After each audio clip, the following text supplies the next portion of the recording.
All right, folks, welcome to What Are the Odds with Barnes and Baris, and here we are. All right, look, this show is sponsored by 1775 Coffee, right? So go check them out on there while Robert goes in. He's like squinting to read the crosstabs. I'm getting up to show you. I think that's what he's doing. So while he gets himself set up, I'm going to go ahead and do this little read, and then when Robert's ready to come on, we'll do that. All right, don't forget if you like the videos to like them and share them far and wide. I'm going to bring up this crosstab, and I'm going to show you what support was like for Donald Trump among certain groups before the 2024 election. And then Robert and I are going to regurgitate the same stuff that we've been regurgitating for 2 years, because apparently we have to repeat this stuff over and over and over again for people who just don't seem to want to understand what is at stake. Robert, your audio good or no? Should be. All right, yeah, you ready to rock? So welcome, brother, welcome. Like, before, when you said this is what we should do with this show, I thought about that clip that somebody had taken of us from the spring of 2023. It was like right before the summer, and talking about how we identified this group of voters, and that, and by the way, everyone said we were nuts at the time, right? Remember, everyone said we were crazy. It's now the entire story of the election. Here we are, fast forward now 2 years, and we're trying to tell people these are the voters you have to worry about. And not only are people saying, we're making a lot about nothing, everything's fine, why are you trying to sabotage Trump, right? The very person who clipped that is now a clapping seal, okay? The very person, and I'm not going to punch down, I'm not going to give anybody any notoriety they have not earned or deserve. You know what I mean? So like, I'm not going to let them like grift off of my followers, or your followers. Like, so you're just going to leave it at that. But it's astonishing to me, because why was that information valuable then, Robert? But now we're just, I don't know, like saboteurs, whatever, like whatever it is. I mean, and by the way, they all have something in common, which I'm not going to say, maybe we'll get into here. Maybe we won't. But they all seem to very much support a certain agenda, which is not even America's agenda. And like, I noticed they all have that in common, even though we've defended them for years. All right. So I'm just curious, like, where does the Republican Party go? Is the first question I want to ask you. Where does the Republican Party go if they don't understand that their sole job should have been to make sure that these voters vote for them in the future? And when someone tries to point it out, they like, I don't know, this is like childish behavior, Robert, what I'm witnessing. It's like, these are little children, like clapping seal little children. And how does the movement survive if this is the way it's going to be? Yeah, I think, for all those watching on both sides of the aisle, the goal here is what Richard has been doing for a long time, is trying to relay accurate information to the decision makers in Washington as to here's what the American people think, here's what they feel, here's why they think what they think, here's what they're likely to think and likely to act and react, so that their voices are finally heard in a place that has been ignoring them for the better part of a half a century, ever since the assassination of President John Kennedy. And so our goal here is to tell you who are the new swing voters that are going to determine the near short term of American politics, including the 2026 midterm elections, but likely will determine some elections in the governor's races in New Jersey and Virginia and the mayor's races in New York City in 2025. Who are these voters? And there's two different groups. As Richard has often explained, one part is who makes up the electorate. And that is and we'll talk about who are the voters that are the lower propensity voters who either you motivate them to turn out or not. And that's one group of voters. There's a second group of voters that we're identifying as the other component of the new swing voter. And that is a voter who is likely to vote, but whose vote is up for grabs, whose vote is not at all a guarantee for either party or any particular candidate. Whether it's a New York mayor's race, which might be between two Democrats effectively or whatnot. And the goal is to give these voters voice, but it's also to give good disinformation, because accuracy matters. I thought it'd be great to dress up your little one there as a mini People's Pundit and have him do the intro marketing for People's Pundit and just say, because accuracy matters. Because accuracy matters. Right. It does in order to make good decisions. The It does. president has made some very bad decisions, in my opinion, in the last month. Why? Because he's acting on bad information, bad intel. Now, here's the people you cannot rely upon to give you this accurate information. No major news broadcasting station, left or right, is going to give you accurate information. No major media pollster is going to give Yep. you accurate information. No partisan pollster is going to give you accurate information. This includes the president's own pollster, who is infamous for fabricating poll results and doctoring results to get what is needed to raise money for his candidate, or to get his candidate thinking, oh, you're doing great, because that same pollster might have some other clients that have donor interest in mind. So I see several of these pollsters out and about trying to put out utterly fake polls. Other than Mark Mitchell, Ed Rasmussen, and a few others, Richard Baris by far has been the best at getting you accurate information, because that's his motivation. His motivation isn't, hey, let's get some donor cash. His motivation is let's get these candidates to sign me up. His motivation isn't let's make sure some press, hire my firm. Because he was so independent, it took forever. God bless, they finally got around to it. Real clear politics to putting him on the list. Even though he's been far more accurate than anybody. And for those that have any doubts about this, I found Richard when I was just looking to place a bet, to be honest with you.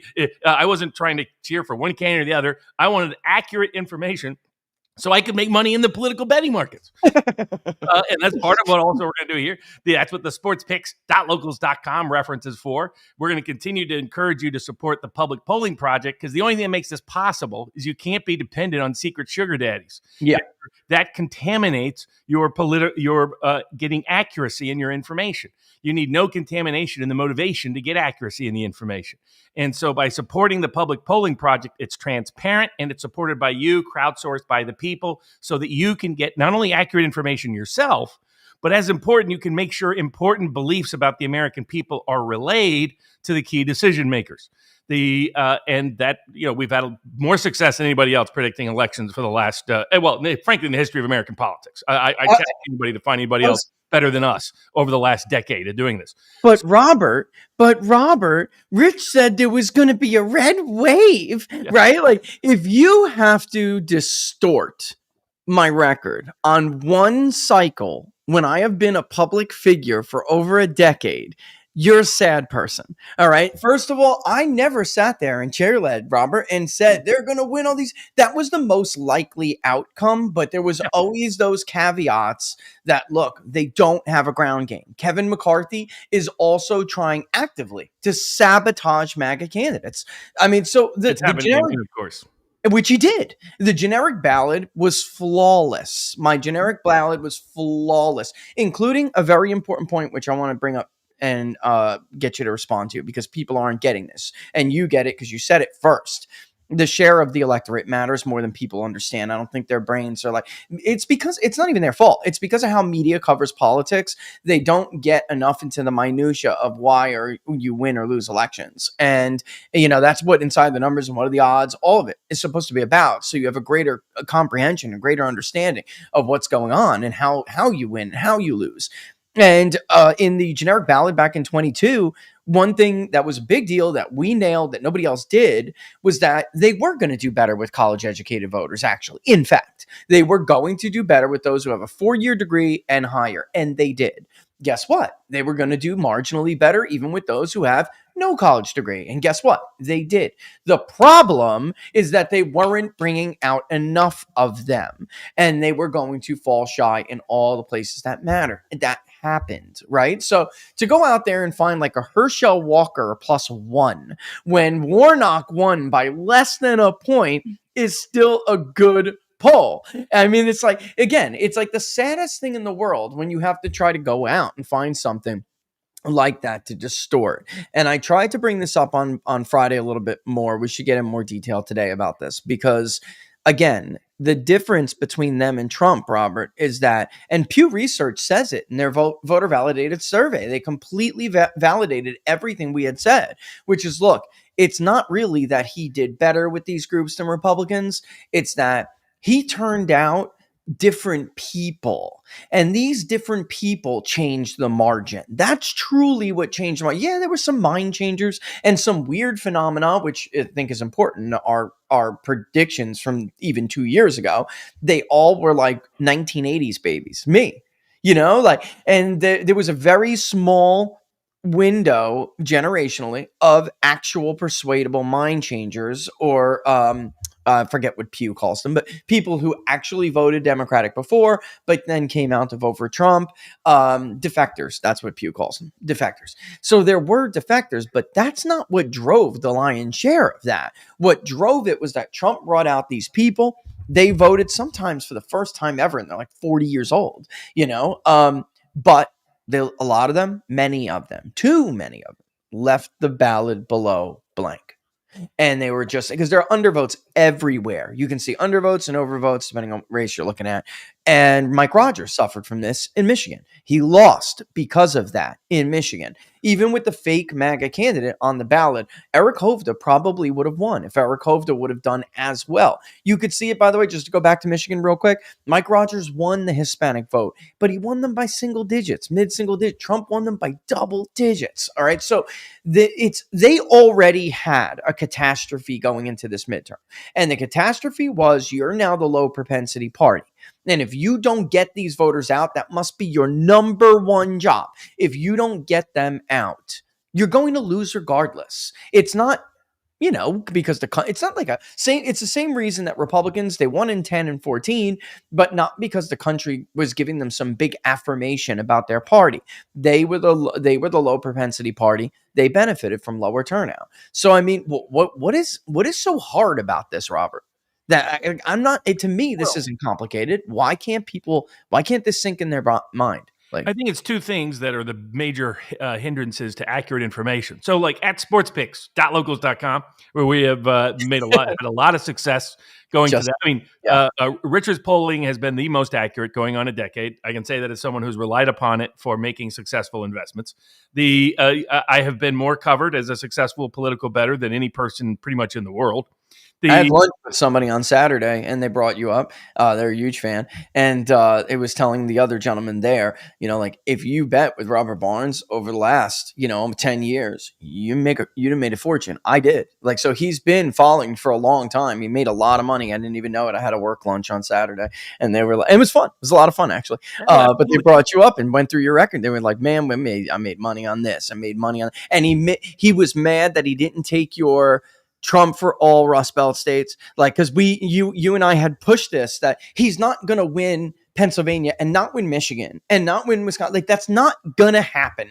All right. It happened in 1988 because of the Dukakis and the candidate he was, and Wisconsin went, Democratic, but it doesn't happen. Even very tiny margins. Not that it will never happen again, but with the coalitions that we were dealing with, it wasn't going to happen. But go ahead. I just wanted to bring that up because that was a good one. That was a good one. Yeah, exactly. And we bet both sides. In Europe, we bet on Corbyn to do well in the UK in 2017. We bet on Macron in France. We bet on Mélenchon to do well above expectations in France. So we bet on the leftist candidates in Central and Latin America and other candidates, and in some cases in the US. And if you want a free pick right now, Democrats are likely to get 230 or more House seats if things don't change. Yep. So that's part of my motivation is to get accurate information in order to make accurate predictions in the election markets. Others use it to make accurate predictions on the correlated investments in the actual stock markets. And Richard's goal is to get accurate information so decision makers can make the right choices, and so ordinary people, everyday people that have been abandoned by our political class, get a voice. That is our objective here. It's not to help either party. It's not to help any particular candidate. We both have our biases. We're both very populist inclined, which happens to overlap with what this constituency increasingly is concerned with. We like Donald Trump, like some people across the board politically, dislike some others. But our goal and motivation is accurate information and intel so you can use it in an actionable way, whether you're a decision maker in Washington, a donor deciding what candidates and races to invest in, or an ordinary everyday person trying to make a political bet, or just ordinary people who just want to have your voice heard for the first time in a long time. Yeah. In that capacity, to Richard's point, There's really two key groups that are going to decide the near short-term future of American politics and maybe the long-term future of American politics. You can read Kevin Phillips' Emerging Republican Majority of 1960, his 1967 campaign text for Richard Nixon that became a published text in 1969. One of the great political observers for a very long time in America, passed away a few years ago. Yeah. And he pointed out the driving force in American politics, Mr. President, has been populism since the founding of our country. While Donald Trump's ancestors were over in Scotland and Germany, populism was very strong here in the United States. America First has been America First since America became America. That's how long America First has been around. You can find variations of it from my good cousin, John Quincy Adams, in his July 4th speech about we do not go abroad searching for monsters to destroy, through President John Kennedy, through Secretary Robert Kennedy, through many different political manifestations, many of which have been all across the board politically, sometimes on the left, sometimes on the right, sometimes aligned with the Democratic Party, sometimes aligned with the Republican Party, sometimes aligned with other parties historically. All of those factors are the driving force in American politics, but these two groups of voters are frankly being ignored. They're being ignored by the media. They're being ignored by the political class. They're being ignored by the politicians. They're being ignored by the press. They're being ignored by the donors who are making bad choices and bad decisions because these voices are being ignored. And we'll talk about two of the main groups. One of them, Richard just referenced. These are the dropouts. These are people who, in fact, if you looked at my voting record, I would flash as one of those people. Voted in 1996. In the primaries, didn't vote again until in November 2016. There's a bunch of these. When we were doing the Georgia election contest, they were all over the place. We were trying to filter out questionable ballots by looking at people who hadn't voted in a long time. But the problem was a lot of those people were Trump voters. A lot of those voters were not questionable ballots. They were people who had dropped out. So I call them the dropouts. These voters are disproportionately older voters. These are voters that you find. These are the voters who have been the most victimized by our dumb wars, the most victimized by the global financial crisis and the deindustrialization of America, the most victimized by things like the fentanyl crisis and the opioid crisis.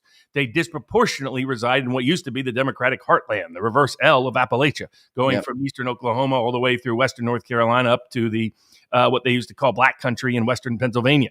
A lot of coal mining, a lot of industry in those areas. I mean, these folks were the foundation of the Jacksonian Democratic Party, who their mass abandonment of in 2010 signaled a massive divorce from the Democratic Party that was going to reshape American politics in the near short-term future, and it has. The other group and a lot of these voters have dropped out of the labor force. They disproportionate rates of being separated or divorced, disproportionate rates. And most of them, they're not disproportionately minority or millennial or Zoomer like this other group we're going to talk about. They're disproportionately older and whiter. But they're in parts of the world, parts of America, where when they ask you on the census question, what is your ancestry? They say American, and that's it. American. Insulted if you keep asking further. And you ask a second or third time, you might not get off that their property. You might be there permanently. That's them. The other group are young minority, disproportionately minority, but not exclusively minority, millennials and Zoomers. These are the new working class. These voters do not have post-college degrees. If they have a college degree, it's from the local school. It's not from Yale or Harvard or any of those kind of places. The disproportionately are under the age of 50. They disproportionately are a minority, but they are not exclusively minority or even dominantly minority. But they show up heavily in the key swing voter groups of late because Trump got the younger white voters in 2016. Then he added the younger working class amongst the Black working class, amongst the Hispanic working class, amongst the Asian working class, disproportionately male, also disproportionately single. These are people that have experienced the cultural fallout of what we've experienced in the big tech era, where basically we've recreated harems where elite men have all the women. This is part of the red pill movement amongst the so-called men's rights movement that you see popping up all the way across our cultural sphere.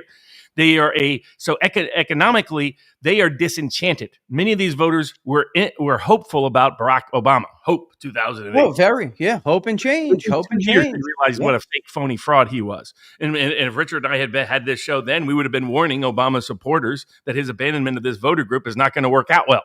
And a lot of on the Democratic side ignored this fact. and then they got wiped out in the House in 2010 because of it, and had an unduly competitive race against one of the biggest political losers in history, in Mitt Romney, who comes from a long litany of Saved him. He saved him. Losers, and the rest of it. But this new young working class is the other thing to understand. What Richard and I will go through is, what are their sources of information? What are their life experiences? What are their beliefs and attitudes? Because they look nothing at all like partisans. They look nothing, and they tell you that. They look nothing at all like boomer cons who can't wait for Mark Levin's latest, let's go fight another war for Israel, as Steve Bannon is calling them. You can't stand these guys, actually. Levin, I like this big populist version of Bannon coming full bore back. We'll also talk about a certain Ratcliffe in the CIA maybe at some point. But the Johnny Boy, you got to get back on the right. He's one of the least popular voices, if you know, if they're even familiar with some of these political sources. Mark Levin and Ben Shapiro, these kind of guys, they're like hated by these groups. They think Ben is an arrogant, like, nasal talker, and Mark Levin's like, going to go off until he has a heart attack. Like, what's this guy's problem? Like, they just don't like people like that, Robert. The same reason, by the way, that they don't like like old school televangelist types. They just think that's like, oh, this guy's on his soapbox. Shut the hell up. Like, they cannot stand like people like this at all. But what you said, and then I'll throw it right back to you. I just wanted to stop and tell people, because I see this one a lot. Oh, they're not. Yeah, because they're going to vote for Democrats. I hear this all the time. And it's like, you don't understand who these people are. They're not partisan at all. In your mind, you're a partisan. So you're thinking, well, it's so much better than the alternative. There's no way they would vote for this alternative. When in fact, that's you. You're projecting yourself onto other people. And because you're going to doom yourself, because that's not how they think. Axelrod and David Plouffe, they would never have thought that some of these people would vote for Donald Trump after they backed their guy, but they did. I mean, and those who have like a little bit more, voter history. So when people say that, Robert, I always laugh and say, you just don't know what you're talking about. You don't know who these people are. To them, Republicans aren't any better than Democrats, maybe in policy and in talk, but not in action. So it's like, to them, it doesn't matter. If we could have had this exact same conversation in 2010, trying to explain to Democrats that people whose five generations back had been voting Democrat, explaining why they're about to vote Republican. And they'd be like, oh, you're insane. You're crazy. West Virginia, the most Democratic state in the country in 1996? That state's going to become the most Republican? You must be crazy, Barnes. What are you smoking? But that is in fact exactly what happened. And so we're trying to give voice to these two groups of voters who are, for good or for ill, going to decide the future of American politics. Yep. And consequently, the future of the world. And the first group is the dropout group. So this is a group that you can see it in the labor force participation rate after the global financial crisis. And you can go further back. These voters do include a lot of boomers and older Gen X voters. These are voters who had the American dream stolen from them right underneath them. Yeah. They grew up working class. They grew up, their parents, they got to see survive a world war, survive a depression, build middle-class suburbia, build the new modern middle-class happy version of the 1950s Americana. And what did they get to inherit? These are people connected to the folks who got drafted into Vietnam, or before that got stuck into the Korean War. These are people who, it was either their uncle, their father, or somebody else that began the devastating effect on their sort of collective psyche. We went from the great successful generation that had defeated the Depression and defeated the Nazis and defeated the communists to a generation that had been defeated. That it was a generation whose jobs were stripped from them right underneath them, whose sense of life and hope and opportunity just disappeared right in front of them. This was the generation that experienced divorce at an extraordinarily high rate. This was the getting divorced themselves. Yeah. So the culturally, socially, geopolitically, economically, these are voters who are accustomed to being lied to by politicians and seeing everything that they care about and value stripped away from them piece by piece by piece. These, Steve Bannon reflects this to a large extent. Even though his personal life story isn't it, the people he grew up with is. These are people who often volunteered to serve in military force. And then they were just lied to and lied to and lied to and lied to and lied to, and they're tired being lied to. Sorry, President Trump, you don't get to lie to them either. and pretend that there's nuclear weapons someplace to go to war, because they ain't buying it even. They're not going to believe it from him. They're not his core support. Like, this is another thing. MAGA does not equal Republican. Okay. And this is what they got to get through their heads before it's too late. And honestly, Robert, like, I think that's what I was telling Viva, not last week, the week before. I'm not trying to sound like Johnny Raincloud here. I'm not trying to kick your dog, guys. But the hour was already late. So, like, while I'm saying you got to get your act together before it's too late, when is it too late, Robert? Because Trump's not on the ballot anymore. Look at how much worse they performed with one group that falls in the employment category, guys. You will find these people, a lot of them, not all of them, but a lot of them, in areas that are disabled, for instance. Yeah. This was a heavily Democratic voting group under Trump. Nope. And it's because they're, especially the older ones Robert is talking about, these guys, they're done. They're done with everything. They've been thrown out of the workforce. Maybe they've been dropped from the workforce. They're disabled. They can't even get back in it. Or they're in, they're unemployed, not looking, Robert. That's another place you'll find them, or retired. And then I'll let you go back to it. To the kind of voter group that Speaker Johnson thinks it's a great idea to take away their Medicaid from, by the way. Which is, again, there you go. So here you have Republicans talking about cuts to Social Security programs. Whoops, I thought it was about to drop a light. Cuts to Social Security, Medicare, Medicaid, things like that, where Trump did not. And Trump, at least not for those voters, because those voters, before they got dropped from the system, did hold up their end of the bargain. So it was America that betrayed them. They didn't. America betrayed them. I mean, that's right. The people that Bruce Springsteen is singing about when he's singing about Youngstown, when he's like going down in Youngstown. Yep. And he's talking about generations of these people. Now, Bruce has long since lost his compass, but ignore that. Go back to 1980s, 1990s Bruce Springsteen that was still connected to Jersey working class that Richard grew up amongst. And these are the people that they've just been betrayed and kicked in the teeth and kicked in the teeth and kicked in the teeth. And what they love about Trump was like, I'm going to give you a voice for the first time. I'm going to do it. I'm going to do it against all the people you hate, and I'm going to do it on your behalf. I'm going to bring back jobs. I'm going to bring back good wages. I'm going to stop the fentanyl crisis. I'm going to stop the opioid crisis. I'm going to stop flooding your communities with bad food and with bad medicines. That's what the Maha component of this is about, to that voter group. But these are voters that are deeply skeptical.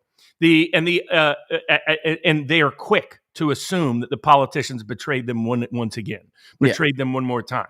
I mean, William Jefferson Clinton promised them, he was going to make America great again. People forget Clinton was on that. Reagan was on that. I mean, this is not some radically new thing that Donald Trump thinks he invented. This is, in fact, something that's long-standing ever since he knows he took that from Reagan. He knows he has to know. Oh, yes, of course he does. I mean, he knows what he's doing. And he knows he's stealing from Clinton too. But why did that matter? I remember Chris Matthews being baffled by the phrase. It's because, unlike for Chris Matthews, who's living in his little upper end condo on the east side of New York, these are people for whom America was once great but is not now, because they've lost their jobs, lost their wages, lost their communities, lost their families, they lost everything that mattered to them. These are the people that dropped out of church, dropped out of local communities, quit. They quit even doing any community event. A good portion of them, as Richard's pointing out, dropped out so much they just took disability instead. And it's not because they're bums; it's because their souls had been crushed. And often, many of these people were veterans, for crying out loud.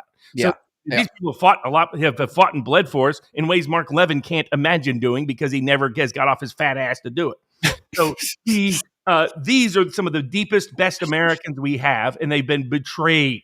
And that is why they are super sensitive to indications they're being betrayed again. This is something that Donald Trump has apparently been clueless about in his last 6 weeks. This is why you have to be very careful. If you're going to do a military conflict, you better make that messaging real crystal clear and real careful. JD can do all he can after the fact to clean it up and make it look okay. JD grew up with these folks. He grew up with them in the northern part of Kentucky Appalachian, southern part of Ohio Appalachia. So he knows them. In fact, when he originally wrote Hillbilly Elegy, and to my view, he kind of mistakenly put too much blame on him. He himself has said that. He himself said that, there were legitimate criticisms of things that were happening in that community, just like there is within the African-American inner city. But that doesn't mean it's exclusively the source of the issue. What led to that? What led to their communities being under such attack? What led to the levels of drug abuse and self-harm? Did it have a little bit something to do with stripping them of their jobs? Did it have a little bit something to do with stripping them of their pride? Did it have pride, something to their do with dignity, the war and seeing their loved ones die or to come back disabled? Maybe that had a little something to do with it. And to JD's credit, he made that transition himself. He started a I was just going to say, I've had this conversation with him. I had it, and this isn't like a private thing. I can say this. Before the bombing of Iran, we had this talk together. And I said, you have to understand, JD, you got this older age group who lied about, their generation had their nom and their lies, and the Gulf War was also bullshit. I saw babies in incubators, but you and I are like the most recent millennial version of that. Both veterans, we were both bought the same bullshit, and Mr. Vice President, we all bought the same bullshit line. And this is something else that the Levins and the rest of them and the other little wannabe Levins on social media don't get.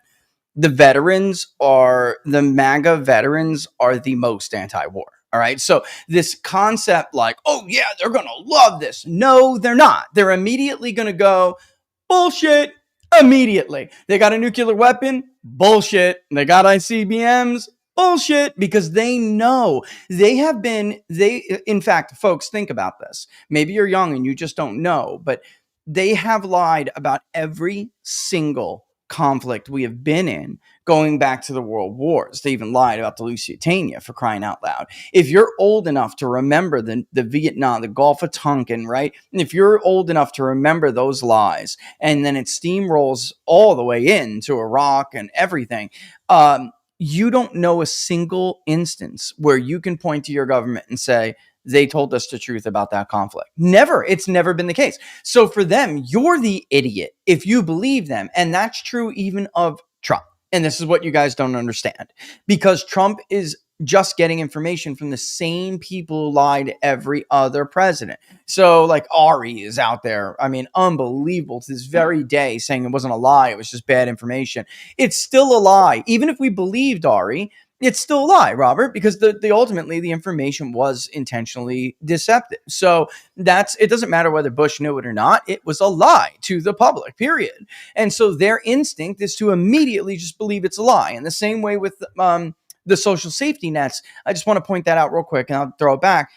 It's not that they don't know those programs are bankrupting the country. They don't give a shit. Everyone else has their hand in the cookie jar for vast amounts of money. And especially if these veterans know about the military industrial complex, how is it that you don't take their money away first? When you take their money away, then you can have my $1,200 a month for Social Security. But for now, kiss my ass. I earned that. I gave you that money and I want it because everybody else is doing fine. We're not. That's their mentality. It's not that they don't, oh my God, they don't care about the country's debt. We have to do something. It's not that. They don't care.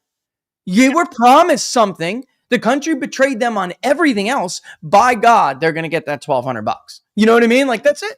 Can you blame them? Who's the congressman from that same part of the country JD grew up in? It's Congressman Thomas Massey. Yeah. Congressman Massey, I put out the survey. Who is more MAGA? Idea. Yeah. Who is more MAGA? Thomas Massey or Lindsey Graham? Yeah. 90-10. It was Thomas Massey. A mutual friend of the show pointed out that an honest survey would also show Ro Khanna is more MAGA than Lindsey Graham.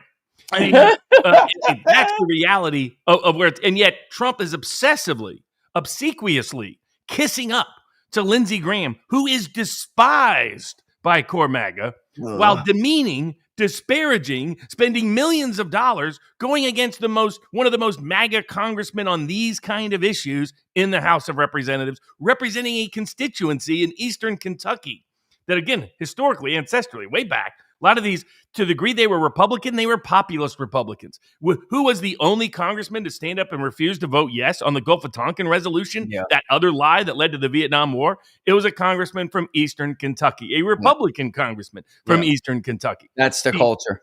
That's the culture. You know, guys like Tim Burchett, they from East Tennessee. He's like, hey, somebody's raising money on TikTok, claiming it's for me. I ain't got no TikTok account. I don't know what that thing is. That's the mindset. That's the mentality. That's the attitude. So going around cheerleading for war whores like Lindsey Graham, as Donald Trump is doing, while demeaning and disparaging a key MAGA advocate in many respects, whatever people agree or disagree with him on, but he's independent, in Thomas Massey, is a massive miscue. The So, but now we've described, the economy, they suffered deindustrialization. Geopolitically, they suffered the worst consequences from the lies to wars. Politically, they've been used to being lied to over and over and over again, starting with the Democratic Party. I remember going through Eastern Ohio and Western Pennsylvania and other related parts of the country. And I was like, here's some of the most Democratic parts of the country historically, or North Philly for that matter, and like where they held the Democratic National Convention. And they couldn't even have the grace, the decency to fix the friggin' roads, And while they were telling these people, hey, your job went to automation.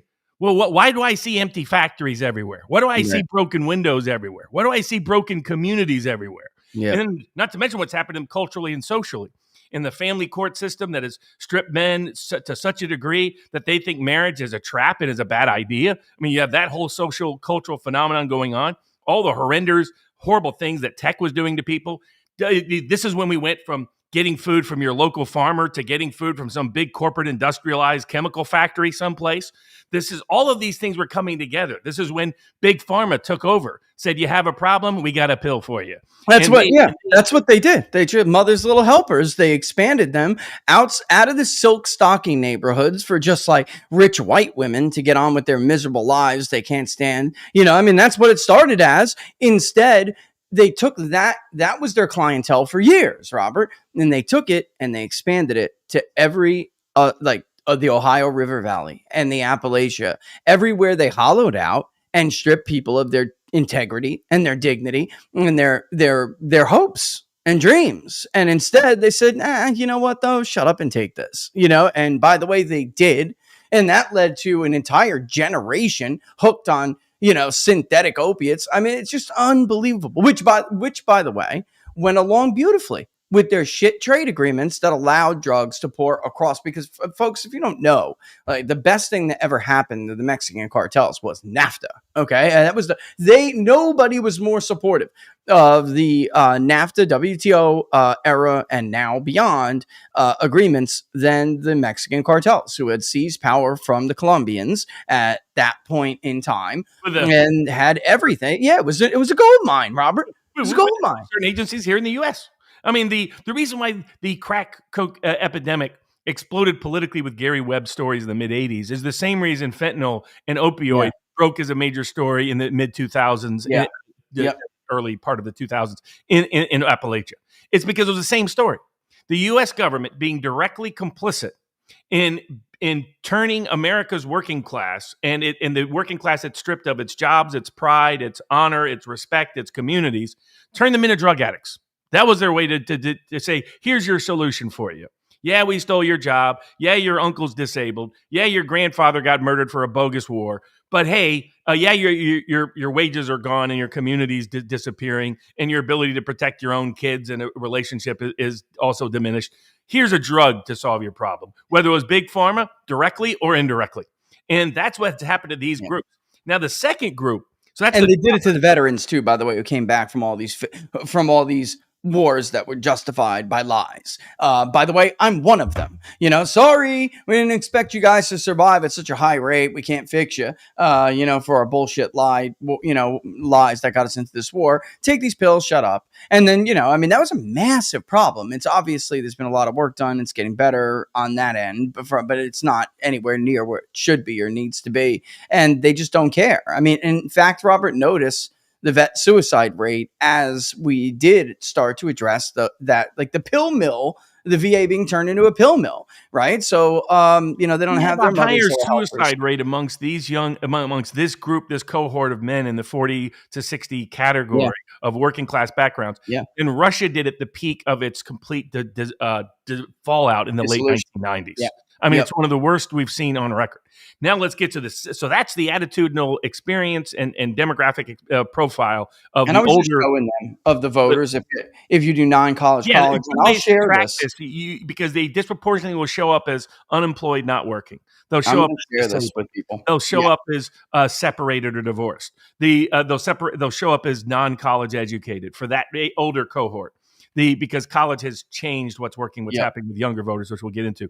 But that's where you can track and trace these voters. These are voters that mostly didn't turn out except 2016, 2020, and 24. And some of them, by the way, didn't turn out in 2020 because of how unhappy they were about how things went with Trump and COVID. And COVID. Yeah.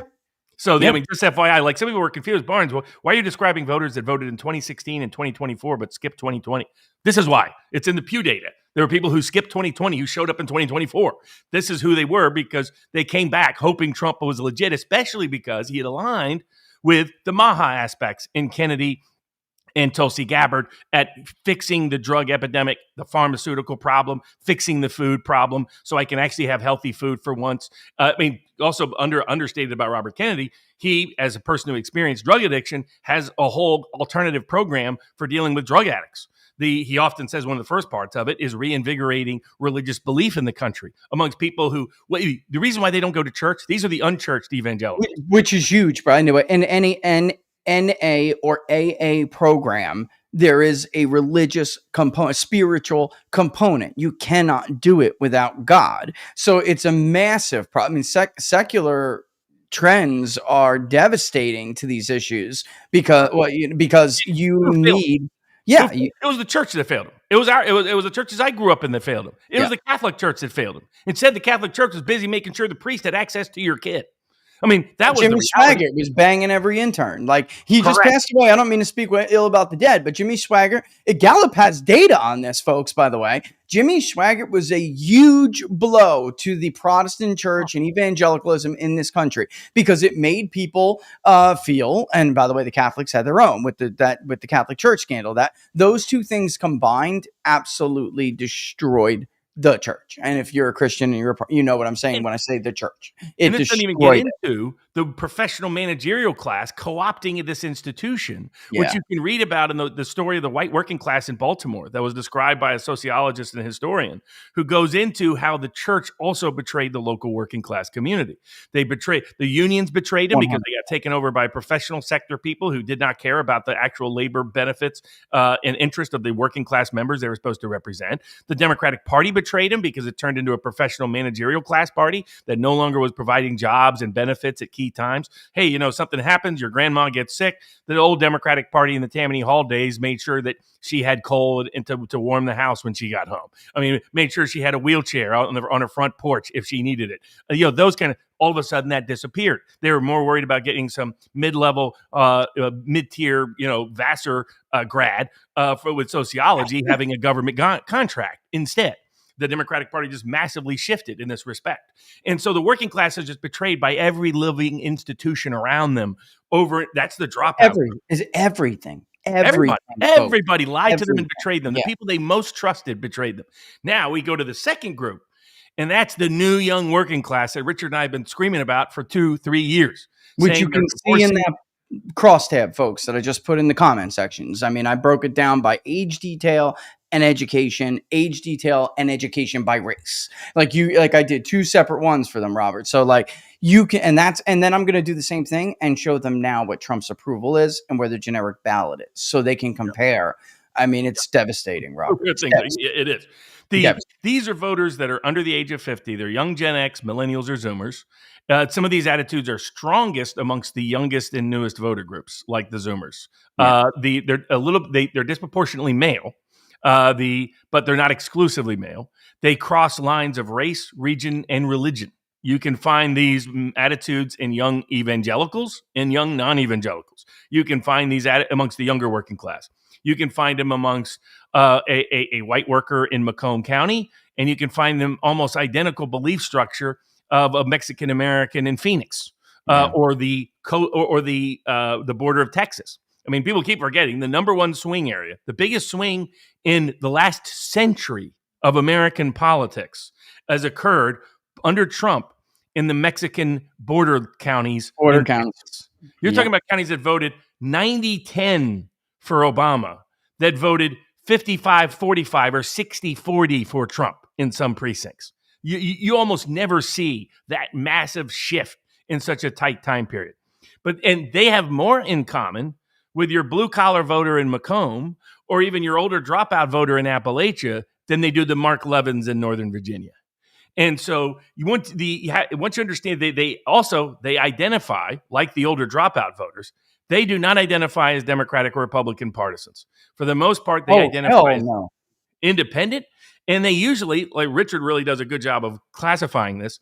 He asks something that almost no other pollster does. I don't think anybody else does. Yeah, I really don't. does. It's Not a like great that. way to phrase it.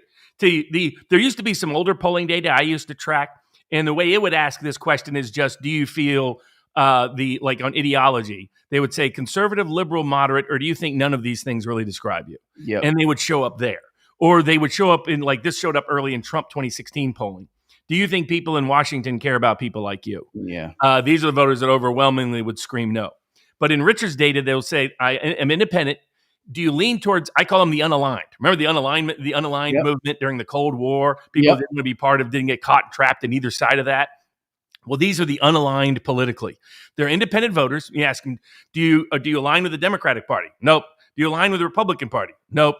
Do you feel equally attached to both parties? Nope. Do you think you share almost nothing in common with either party? Yes. Bingo, bingo, bingo. That's who these voters are. And to give you an idea, this is 5, 6, 7% of the entire voting electorate, folks. This is not some small slice. This is a slice that determines if they get out to vote and they vote for you, you win. If they don't get out to vote, you lose. If they vote the other way, you lose. Yep. This is and as Richard, when we went through the 4 freedoms poll, these are the voters that love financial freedom, love medical freedom, love food freedom, love political freedom. They hate the censorship. Now, their attitudes are shaped on, they've been betrayed in their own ways. These are the people who no longer can get a house. These are the people whose educational debt far exceeds any benefit they're getting from the limited education they got. A good number have college degrees. They're just not fancy college degrees. And many of them are like state college or 2-year community college. Your local tech schools, but they aren't tech education. That's part of the problem. These are the people being replaced with H-1B visas if they do have a college degree. Like, hey, I got a college degree. I'm going to be able. I know people like this in my extended family that hey, I learned how to do software, learned how to do SEO, and oh, guess what? There's no job for me because none for you. can get somebody from India to do it for $50 for half the price. So they've been betrayed in their own ways. Now, they were betrayed by George W. Bush because a lot of them are the millennials, younger Gen Xers. They remember it. They came up post all the prior lies. And so they come in with some hope and some optimism. George W. Bush going to rally America. I mean, you're in this category. J.D. Vance is in this category. I was just going to say that was the topic of our conversation. That was it's not the full, but a good deal of me trying to explain what I meant was that, look, yourself. Your experience is that experience. My experience is that experience. It took me, until the era of Trump, Robert, I did go, I don't know. People lose connection to things, and I don't know, maybe the street made me a little bougie for a bit, or I don't know, but I did recognize it, and that's why I think a lot of other pollsters didn't, because they don't have the story I have. So they didn't, when they heard it, maybe they were just like, oh, that's not going to happen, and waited it out or screened those people out, and that happened a lot in 16 and 20. That happened a lot. This time it should have been easier. 24 was an easy race to an easy election to poll. Everyone should have seen it, and they didn't. And they pretended like they didn't, or they lied, or whatever. Maybe they're just incompetent. Well, but one thing's for sure, they don't know because it's not their experience. You served with some of these guys like JD, like Hexer. Maybe you can explain it to people that the idealism after 9/11 that was unleashed amongst this young working class in places like New Jersey, in places like the industrial Midwest, in large parts of the country, they were rallying around patriotism, rallying around the flag, rallying to save the country from the evils of horrible terroristic evils around the world, who then were led to believe that going into Afghanistan would actually work, and that going into Iraq, because Iraq had weapons of mass destruction, because Iraq supported the people who attacked us on 9/11, and the feeling of betrayal so many of those voter groups feel, and the intensity, because it isn't because they were lied to, it was because they put their lives into the lie. Because they so believed in it, they were willing to literally risk their own lives for that lie. And then to come back and see their friends disabled, some friends dead, some friends drug addicted. I mean, this is what's happened. They re-experienced Vietnam on a slightly smaller scale, but still at a sufficient scale to educate and radicalize them as a voter group.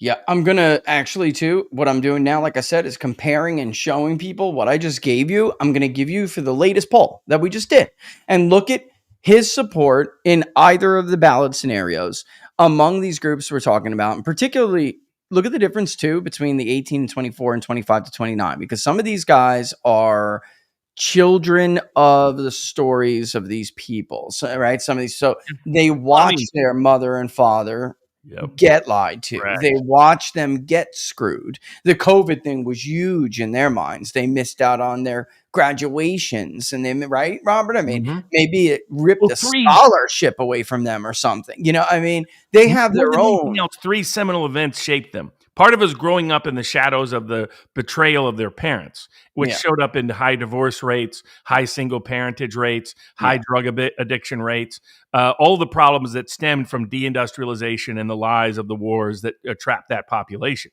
But then it was amplified by they think they have an option out. They think they have a road out. They think it's George W. Bush. Then they put all their hope into Barack Obama. Yep. They get betrayed by both back to back in a short, compressed time frame. And there's 3 big political events that happen to them. The after 9/11. 9/11 is the defining event for many of the millennial Zoomer vote. But but what happened afterwards is what made that shaded in a whole different direction. The lie about weapons of mass destruction for the Iraq War. Then Barack Hussein's lies about the grand hope that that came right after the global financial crisis. So they're lied into war, then they're lied into the global financial crisis. Barack Hussein Obama promises them out, Trump promises them out, and then they get to re-experience the horrors of COVID, in which they're misled all the way through.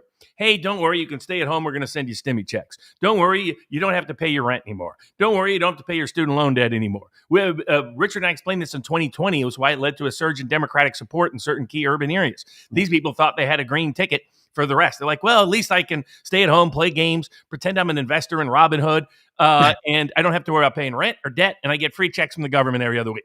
Right?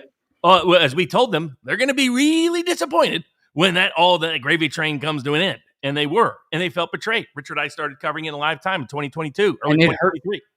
And the Georgia Senate races, by the way, the runoffs that came in January of 2021, we explained to people, Mitch McConnell not giving them another check on the eve of this election is a big deal. And they were literally telling us, you know what? They didn't help Trump with the steal, and they're not giving me my money. These people, I'm not voting. And exactly where I said there would be a shortfall in turnout and it would cost both of those senators their races happened. And they care about election integrity. And they come on both sides. They do. These are voters that some of these voters, the older millennials, believe George W. Bush stole the 2004 election. They believe he stole the 2000 election with the Supreme Court. So to them, election integrity is an ongoing issue. And now they see in 2020, for some of them, they support Donald Trump and he gets the election stolen from them. Yep. So these are election integrity matters to them. Opposition to war matters to them. Cleaning up Washington matters to them. The restoring some degree of economic hope and faith matters to them. So this is the young working class. This is a young working class, by the way, that is intensely anti-illegal immigration. Why? Because who do you think is competing in the workforce with them? Who do you think is stripping them of and overtaxing and burdening their local communities, their local schools, their local hospitals, their local support systems? It's illegals, illegals, and illegals. This is why they're not sympathetic with illegals. This is why they're some of the most hostile to illegal immigration in the country. This is why sanctuary policies for big ag and big industry is not acceptable or tolerable to them. Why an amnesty like Salazar's would be the nail in the coffin. Yeah. All right. I mean, goodbye. You bombed Iran. It doesn't look like there's any. And then you give amnesty to people. There's certain red lines. I mean, those red lines are economic. That's a red line. It's a red line. Which we'll get to some of these red lines. Or, if he actually went through with Russian sanctions, that would sink our economy and drive up cost of living. He's DOA. If he gets us involved in another ground war or detailed in any involvement of war that has the risk of World War III, like he's currently doing in different times in Ukraine, and like he has been tempted to do in Iran, or in like other people want him to do in China. Syria hurt him. In his first administration, people keep bringing this up as if like, look, he didn't do it in Syria either. You guys are just stupid. And it's like, you don't understand the effect remains. It lasts. When we were polling the question in the Rust Belt states against Joe Biden, with Donald Trump versus Joe Biden, we asked, who do you think was more likely to get the U.S. involved in another conflict, another foreign conflict? The results, folks, are almost identical to the actual voting results. They're extremely predictive in that area of the country. And that, without a doubt, I mean, people, they remembered the bombing of Syria. Oh, it was a chemical weapons. Yeah, right. I mean, come on. Joe Biden, at least let's give him a chance. And that's, fair or not. I'm not saying it was fair, but that's what happens. Correct. Absolutely. I mean, it's recognizing why they think what they think and what they're likely to think. And for that, you need to understand their demographics. You need to understand their life experiences. But now we'll shift to their sources of information, because their sources of information could not be more radically opposite than everybody in Washington, D.C. Yeah. And for this, you can go back to Trump's 2016 Republican presidential primary campaign. What gave him such an edge? What gave him an edge is that all of his competitors, even Rand Paul, were relying on institutional media sources disproportionately. Rand Paul had a slight edge because he had his father's independent podcasting he had access to. But outside of that, all the rest, the only people they're listening to is Fox News, mainstream media, the Washington Post, the New York Times, the Wall Street Journal, the big think tanks, the big foundations. These voters don't ever listen to those people at all, for the most part. Never. Almost never. When Tucker Carlson was on, that was literally it. These voters, and by the way, they disappeared once Tucker was gone. They didn't show up at Fox until Tucker was there, and then he disappeared once he was gone. Yep. What did they listen to? In fact, I'll start off with one overlap that signifies this as well as any other. But as a general group, they're listening to podcasters. They're listening to influencers. They're on social media. But there's one guy who actually overlaps the dropout voter group and the new working class that has an intense appeal with both. And of course, it shouldn't shock anybody if you understood that when YouGov polled him, Richard, you've polled him extensively as well, so you know this independently. But the YouGov 15 years ago or so polled, and then 10 years ago again, and then 8 years ago again, polled this individual. He was an individual who had a very favorable rating, higher than the total number of voters in the entire Republican presidential primary. He was an individual who the institutional media would tell you is irrelevant, insignificant, wears a tin cap, just some sort of lunatic nut job. He is, when people polled him and they asked Trump voters, who do you consider a more reliable, trustworthy source that you go to on a day-to-day basis versus the New York Times? They said this individual, they favored him by a massive margin. And that man is Alexander Emmerich Jones. He's right. Understand what these voters think, tune in to Alex Jones, not the New York Times. I'm not sure I can share that, but I can tell you folks that this is why, by the way, Tucker didn't just bring those voters to Fox. That's why he was able to beat Bill O'Reilly's record, right? So when people marginalize groups and say, that's like 15% who cares that much about this guy or that much about this issue, you're literally marginalizing the difference between a win and a loss. You're marginalizing not only a win, because even if you could win and eke it out, right? It's the difference because the Republicans they maintained control of the Congress by a skinny ass little margin. Had they had the rest of those votes, it would have been a much bigger majority. And I mean, I've been through on Inside the Numbers. I've been through the districts countless times. They failed all over, the border districts where Donald Trump carried, and they just cannot unseat these Democratic incumbents. In California, where there's some big movement with these kinds of the ones that are left and haven't left the damn state, but the orange counties getting just more Democratic, and you have areas that used to be Democratic now getting Republican in the Central Valley, right? And the voter that you're talking about too. Again, let me show this to people who weren't watching the show Friday, because to hammer it home, it's like you want to just like, oh, look, his approval rating went up a point today. He's winning, right? And you're not even understanding that it's almost like his approval. And I can't believe I'm going to say this, Robert, but it's the modern era we're in. Approval rating used to be highly predictive of midterms, for instance.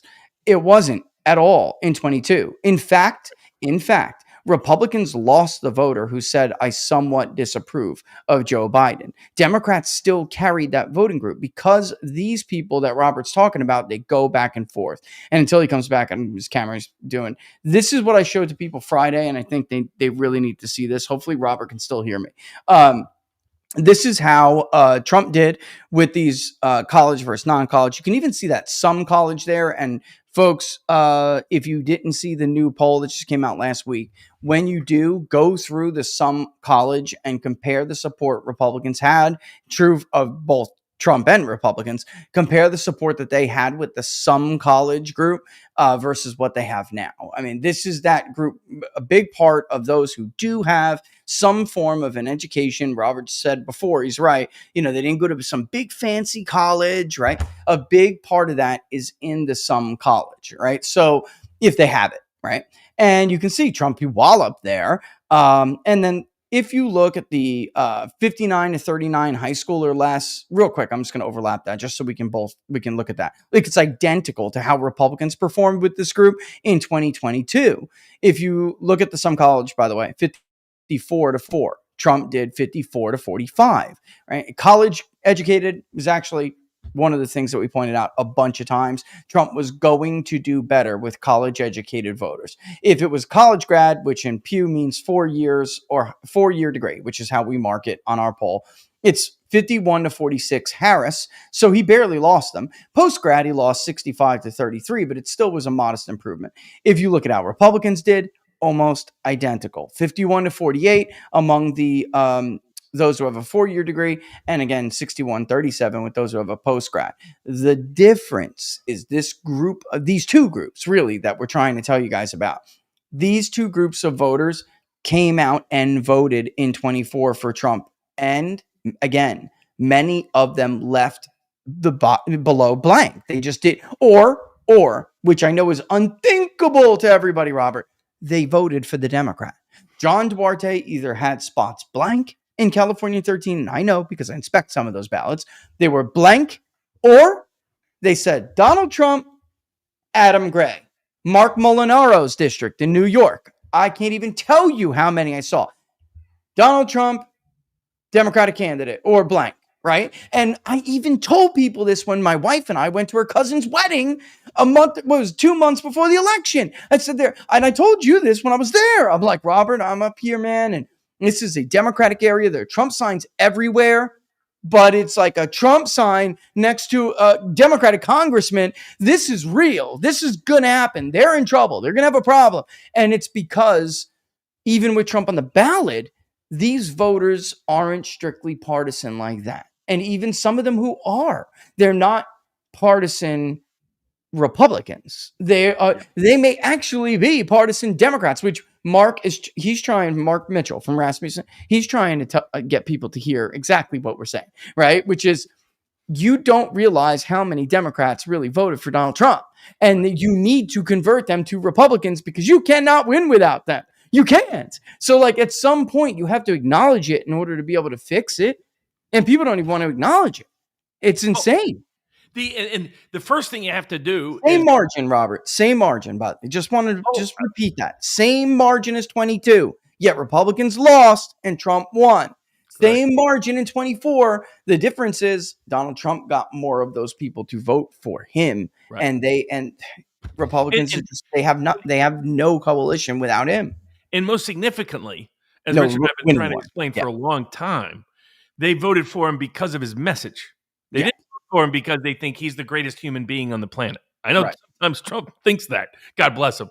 But that isn't why they did. It's because the message. The moment he abandons the message is the moment they abandon him. And he doesn't appreciate this. He clearly last week when he's insulting them on a regular basis. I can't believe he did that. I just can't. I mean... yeah, exactly. But so to give you some numbers on what we're talking about. So first categories in general, know who these voters are, know how they think, know what their life experiences are that led them to be who they are. But the second thing is look to what sources of information they rely on. They look at the podcasting world, the social media world. They're not following cable news. They're not following the New York Times, the Wall Street Journal. These publications might as well be dead.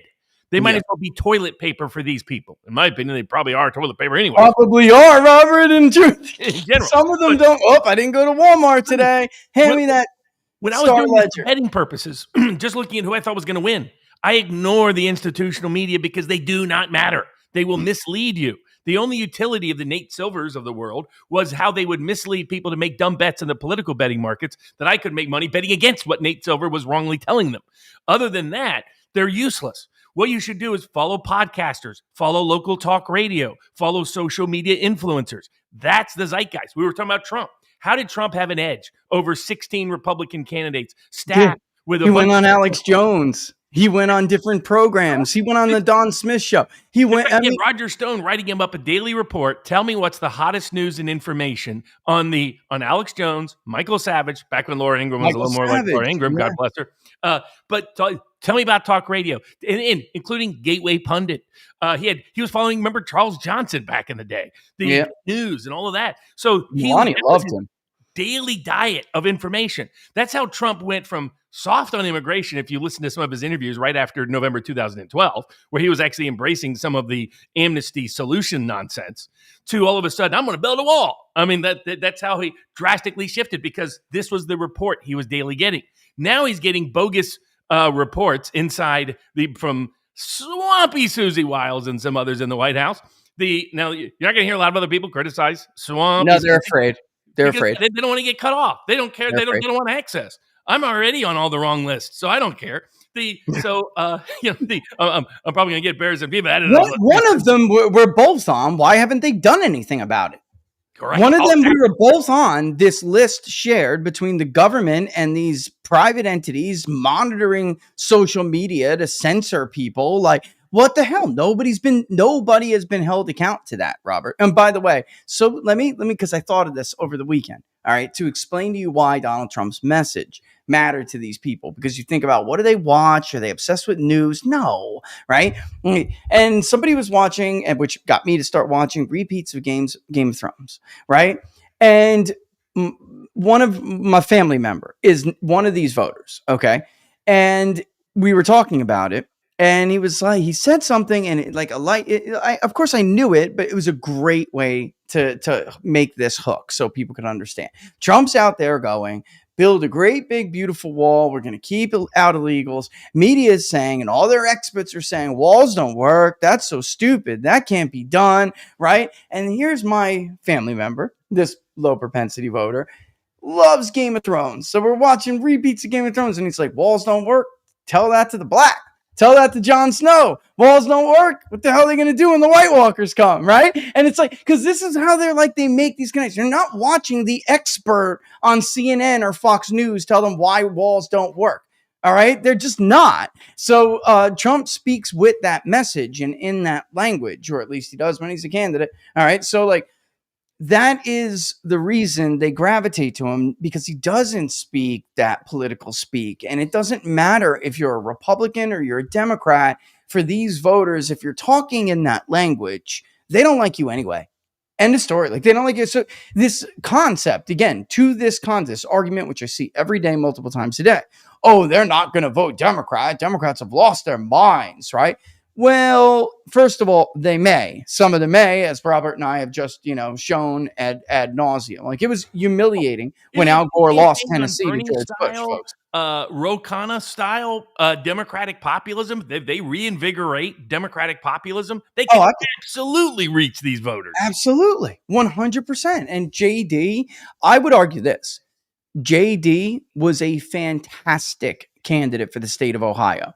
That's why he beat Tim Ryan by 6 points. Yes. If you would have thrown up Jim again, some good advisors. Just saying that he did have some, including somebody who told him his poll numbers were better than his own pollster told him. Just FYI. Right, which happens to be that same pollster, right? Who also happens to poll for the Wall Street Journal, by the way, who just put out that cartoon of Donald Trump. Isn't that funny how that all works, Robert? All that incestuous stuff is going on behind the scenes. Yeah, his own pollster basically told him it's a dead even race, so they could raise more money and he can put more in his pocket. Meanwhile, I did out of my own pocket a poll over the weekend before, and I said, calm down, bro. You got this by 6 points. He won, and he won by 6 points. And he was like, oh, shoot, thank God. Got to cash in on JD. JD winning, but the margin of victory JD won by. But Jim would have lost. Matt Dolan would have lost. Like, I'm serious. In against 2026, Sherrod Brown may have a comeback. Because if the Republican Party continues on its current path, not only are they going to lose the House and lose it big, they are at risk of even losing the Senate, or at least it being like a 50-50 split. 50-50 kind of split. Especially because Murkowski, is going to flip. I don't know if you heard the rumor. He is. Just so people know, Murkowski is going to caucus with Democrats soon after the election. So if Republicans are on that razor-thin line, it will be a Democratic Senate. And then, who else? I don't know if you've seen the news that leaked out in certain circles today. Susan Collins is thinking about retirement. There you go. And then that's it. It's gone because they don't have a single person in the state of Maine that's Trumpy that they can put up with that populist message and win. I mean, we've seen these failed campaigns before when it came to congressional candidates. They got 1 foot in and 1 foot out, Robert, and that tepid lukewarm shit don't work. It doesn't work. Right. If you can't be golden in Maine too, where Trump often wins by close to double digits, then it tells you the problem. You're not there. So I mean, that's such a great example, by the way. Maine too. Oh, Maine too. Absolutely. It's a signature race. Once you understand who these voters are, once you understand what motivates them, what experiences drive them, once you understand what their sources of information on.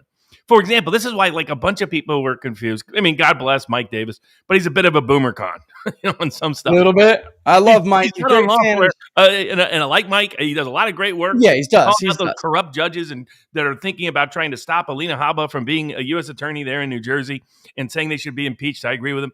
However, where he's, aside from his foreign policy, general boomer con positions, these guys and these other people that think Epstein doesn't matter, what they don't understand is what drives this voter group.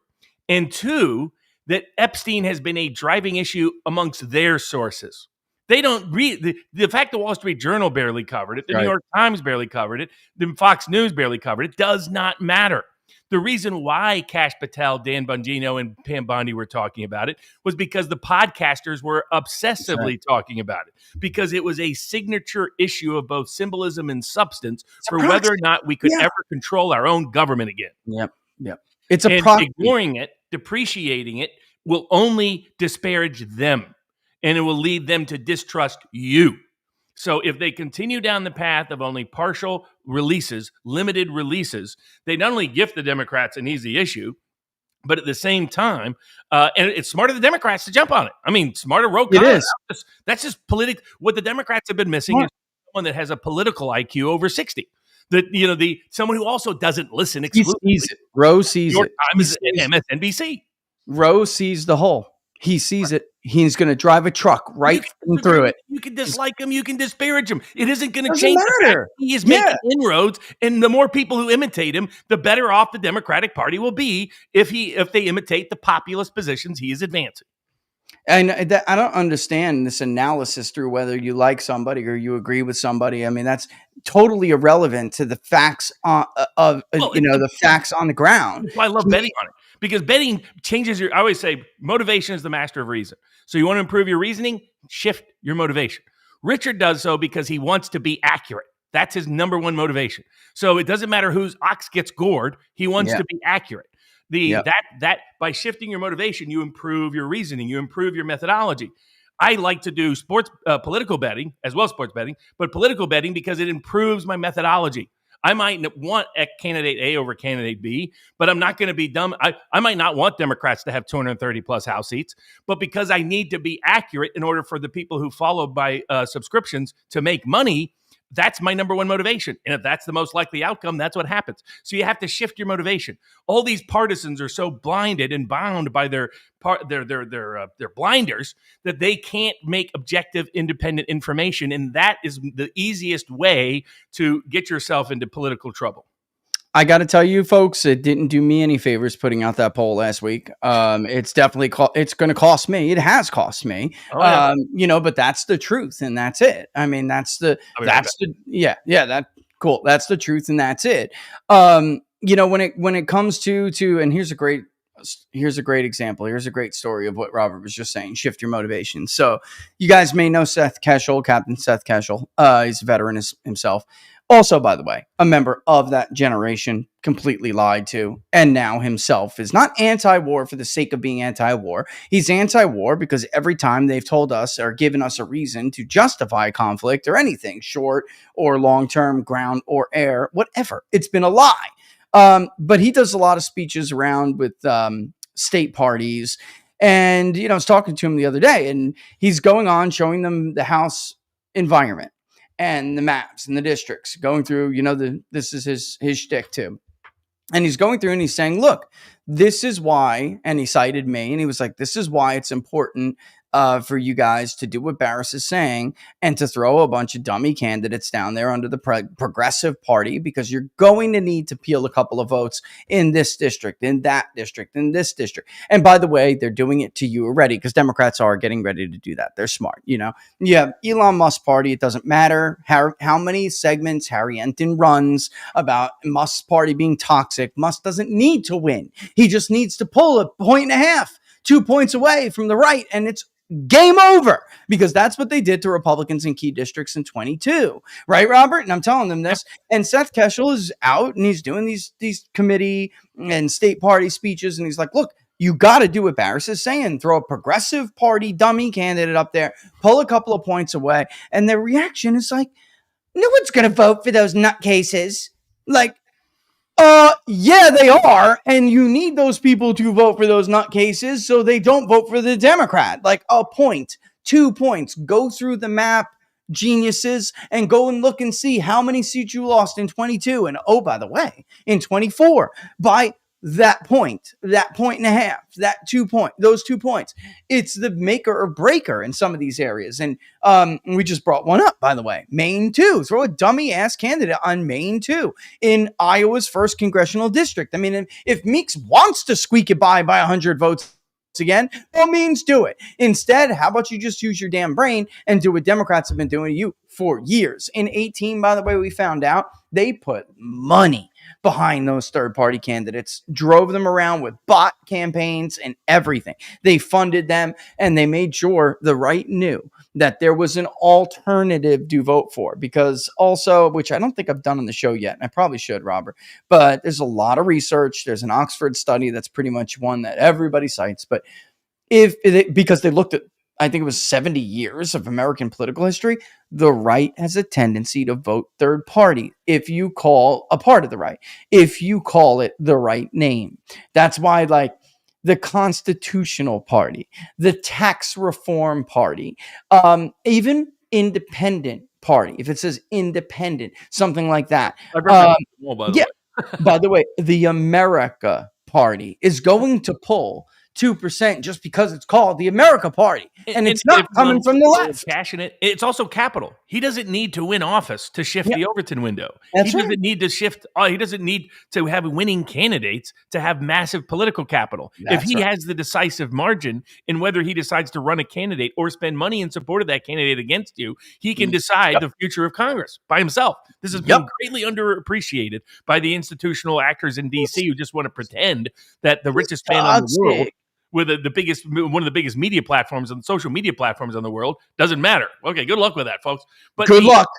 Yeah, exactly. To Richard's point, he knocked on my door 3 times during the election, Robert. You know how many times the RNC knocked on my door? 0. All right, Trump's group did. I get Steve doesn't trust the tech bros, but the creating an unnecessary separation with Elon, I thought was unproductive. But Elon, if he knows how to use political capital, and he's got to learn one tip, Elon. Don't be hiring the same bad posters that everybody else is hiring. Just morning consult, bro. Hold on, I just took the camera down. I got to throw myself back. Doing your work for Tesla. Oh my God! The diner idea. It's a beautiful. I love diners. You can buy diners with movies and high tech. It was like designed for me, basically. I love movies. I love drive-in theaters. I love diners. I'm like, this is pretty awesome. So have those kind of people working with you, Elon, not the institutionalists. Don't hire any conventional political consultant, or they will just steal your money. Their whole goal is just to steal your money. They don't care at all. They will usually be sabotaging you behind the scenes without you even knowing about it. I was going to say, gave Budweiser great advice because they're a client too. All right. I mean, this is and he literally tweeted, and I remember I just didn't want to criticize him at the time, but he literally tweeted Morning Consult. He was like, this is a fake poll before the 24 election.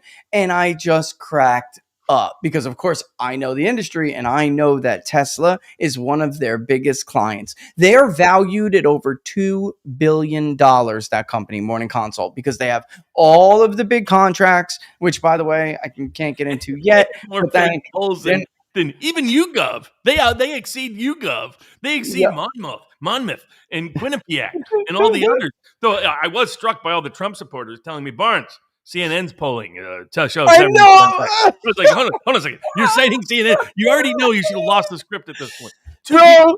Point on this. I did a deep dive, not only in the Pew data and other data, but looking at Baris's data all the way through. Here's where the decline right now, the drop off from the 2024 vote to the 2026 vote is the most peak. Cool. Independents, 19-point decline. Yep. Independents who say they do not share anything in common with either party, 27-point decline. That's the bad. 27 points. You cannot win with those kind of margins. That happened during Iran. That started during just so everybody knows, when he bombed Iran, it dove over the weekend. All right. You know, he got a bump among college-educated white voters. They're never going to vote for him. They're never going to vote for him anyway. Bill Crystals of the world. Good job, Donald. We're way to be with our side. We're still going to kick you out of the club when it comes to membership talk. Of course. And you'll be impeached when we take the Congress back. Yeah, of course. Because they don't tolerate any dissent. If you look at Zoomers, 12-point decline. Millennials, 9-point decline. Younger Gen X's, 6 points decline. Yeah. It's not a problem with the boomers. It's not a problem with the people who watch Fox News. It's not a problem with subscribers to the New York Times. The problem is with everybody else, and everybody else is who matters the most. The most critical swing independent voters in the country are massively rejecting what Trump has done over the last 6 weeks. If you think these voters desperately care about the big, beautiful bill, they don't. I'll tell you where. No, I'm sorry. If they actually delivered no tax on tips, but they didn't.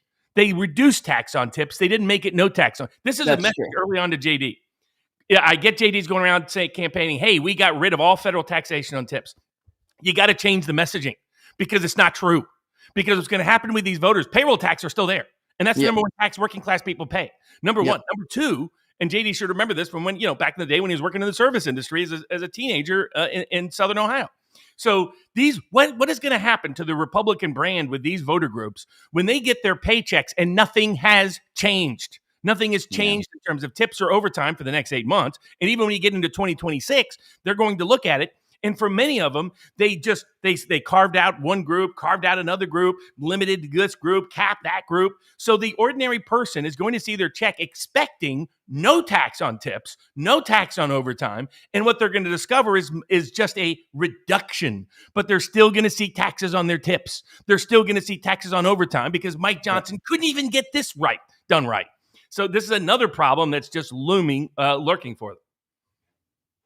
Let me just bring this up because I'm going to respond to some of these people. You just said before that you really lost the plot when you have to cite a Quinnipiac poll or a CNN poll, which is what they were doing. And they were all sharing around the Henry Enton clip saying he's actually gone up since Epstein. Okay, first of all, two things they did. One was, first and foremost, if you're citing CNN, all right.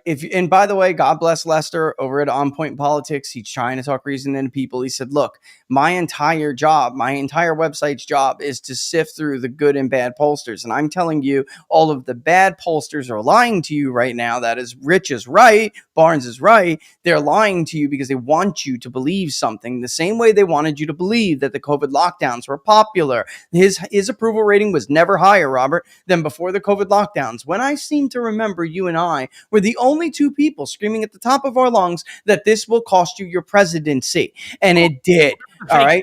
That came out in the middle of that. I've got one right now. Here's Remington. Oh, the lockdowns are popular. Vaccine mandates are going to be popular. And we were like, that's a bogus poll. You have to understand where it's going to go. You have to understand who these voters are. You have to understand who's doing the polling data and to be able to predict accurately what they're likely to do over time. And for those asking, we're not saying this is locked in. The biggest shift has been from voting Republican to undecided. It has not been from Republicans to Democrats. Yeah. But the problem is that right now I'm seeing nothing in the script that says this script is going to change. and if it doesn't change their DOA in 2026. And that's what people are trying to do, by the way. They're like, if they do well, you're never gonna live this down. Dummy. It's a fucking year away, you moron. We're trying to prevent you from making dumbass mistakes. All right. We all have point of view. You want to bet against us? How many elections have you polled? How many elections to within 0.2% have you polled, guys? Zero. I'll tell you, even though my mama always said, Bobby, never pick on the kids who ride the short bus to school. And I try to take that to mind. I'm still going to take your money if you're dumb enough to. If you really believe otherwise, just let me know. I'll be happy to bet you. And we'll see who ends up right. I put my money where my mouth is every single election. How many profiles? No. Do I win a lot more often than everybody else? Yes. How many profiles of political, the successful political gambler profiles has the AP written on them? Zero. How many has has Bloomberg News written on them? Zero. And by the way, I actually did some research on this. In the political gambling world, if you have a record of 60%, that is considered very good. Oh, it's acceptable. Your record is way over 60%. And you're way over. Somebody had brought it up. And I was like, you know what? I don't know, but let's go find out. And that was like astonishing to me. 60% is considered fantastic. Like really good. This is another one I just want to bring up now. Okay. This is Neapolitan News Service, which is done by Scott Rasmussen at Remington. All right. Remington had the biggest cop out before 2024. They had either response bias or just fake. I don't know. But like they were wildly swinging Harris +4, Harris +5. Let me say this right now again for the millionth time. Kamala Harris was never ahead of Donald Trump in the 24 election. Now we know even her own polls, which by the way I was getting and I was telling people that completely vindicated me that they were published about a month ago because I remember before going on with Steve Gruber giving him her Michigan poll and because I was like, just don't tell anybody where you got it, but I gave it to Steve Gruber and people were saying like, you don't have her polling. I did have her polling and it was exactly what I said it was. And Gruber and I were like, this is going to be something later that we're going to talk about. Like she was never ahead. Never. Remington had her up by 4 or 5 points at one time after the debate, after Donald Trump let a comedian say that Puerto Rico's a dump or whatever like that, whatever that was. You remember that whole thing swung back. And then on the final day, they herded to if you were faking polls and you decided to cop out completely. Okay. And by the way, I mean, people know Scott Rasmussen does not have a good reputation. I'm just going to say, I am so sick of hiding things from people that we're all not allowed to say. I'm going to tell you right now, the guy took money from the Bush campaign secretly under the table, and he was tracking the 2004 race, brother. Okay. That is a cardinal sin. That would be like me secretly taking money from Donald Trump, and yet I was polling for you guys the whole time. All right. That is what he did. He's going to also have apparently some scam with Google coming up, which I thought I was like, how did Google give this guy any money? But in truth, apparently they're giving Google money. So Google will give them their name and lend their name to them. It's so dirty. All right. And here is that pollster. He copped out totally. He was like, well, let me just throw some numbers on a paper. Pennsylvania, my final, Trump +1. Wisconsin, we're going to leave that one a tie. We're going to give Michigan to Harris. We're going to give Nevada to Harris. We're going to give Trump Arizona by 1 point. I mean, guys, every way you could cop out, he copped out. Florida by 4, bro. I was the only, Nate Cohen did have Trump up by 14 in Florida too. So I had him up by 13. No, the last one was 11. Nate Silver was willing to bet $100,000 that he wouldn't win by 8 or more. And wussed out when I was like, I'll take those out. I'll take them. Yeah. Because I'm showing Barnes the poll guy. I'm like Robert. I mean, I've been polling Florida for many, many years. It has never looked like that. So when I am showing races like that, all right, then that was going to happen. And in fact, Trump did outperform my poll by 2 points. He did. It's because it was all Miami. I think I had him win in Miami by 6. He won it by 13 or something, so it was all in South Florida. But look at this gyration. understand how bogus this is. In January of 2025, Donald Trump's approval rating in the big data poll was approved plus 16. He would then take office on the 21st of January, and it was Trump plus 18 5 days later. All right, that was our high for the guy. Yet he actually had to go down the generic ballot from R plus 7 to R plus 2, even though Trump went all the way to approve plus 18. I mean, Robert, that is the smelliest bullshit ever. In April of 2025, when Trump's approval rating is still quite rather strong, he has it D plus 5. Why? Because of the bullshit media narrative, right? Do you remember the manifestation of the 100-day narrative? That was a lie. That was fake, guys. Donald Trump did come down, but he had to come down. He was in the stratosphere. Like, nobody saw numbers like that before. In advance, we said it was coming. It was coming. Yeah. 100-day polls were coming. They're going to do this. Yeah, exactly. Now that shifts into sort of the last three subcomponent topics for today. One is, what are the red lines that if Trump crosses, he could actually have a George W. Bush 2006 complete collapse in the foundation of his support? Second, what are the issues that are, whether you're Democrat or Republican, running at a local or federal level, are the decisive issues to get these voters to get out to vote and to vote for you? And then third, are there opportunities within the primaries, both Republican and Democratic, to have major turnover and change in ways that many people are assuming it couldn't be possible? So first, to the first group, to me, I think the red lines for President Trump are if he does something that causes the cost of living to skyrocket or the economy to fall apart, which would happen, in my view, if he were to get into another war with Iran and Iran were to shut down the Straits of Hormuz, or if he were to actually institute his 100% sanctions in September, secondary sanctions against anybody buying oil from Russia. I think that would send the oil and gas prices spiking, cost of living spiking, completely unraveling his base of support in the States.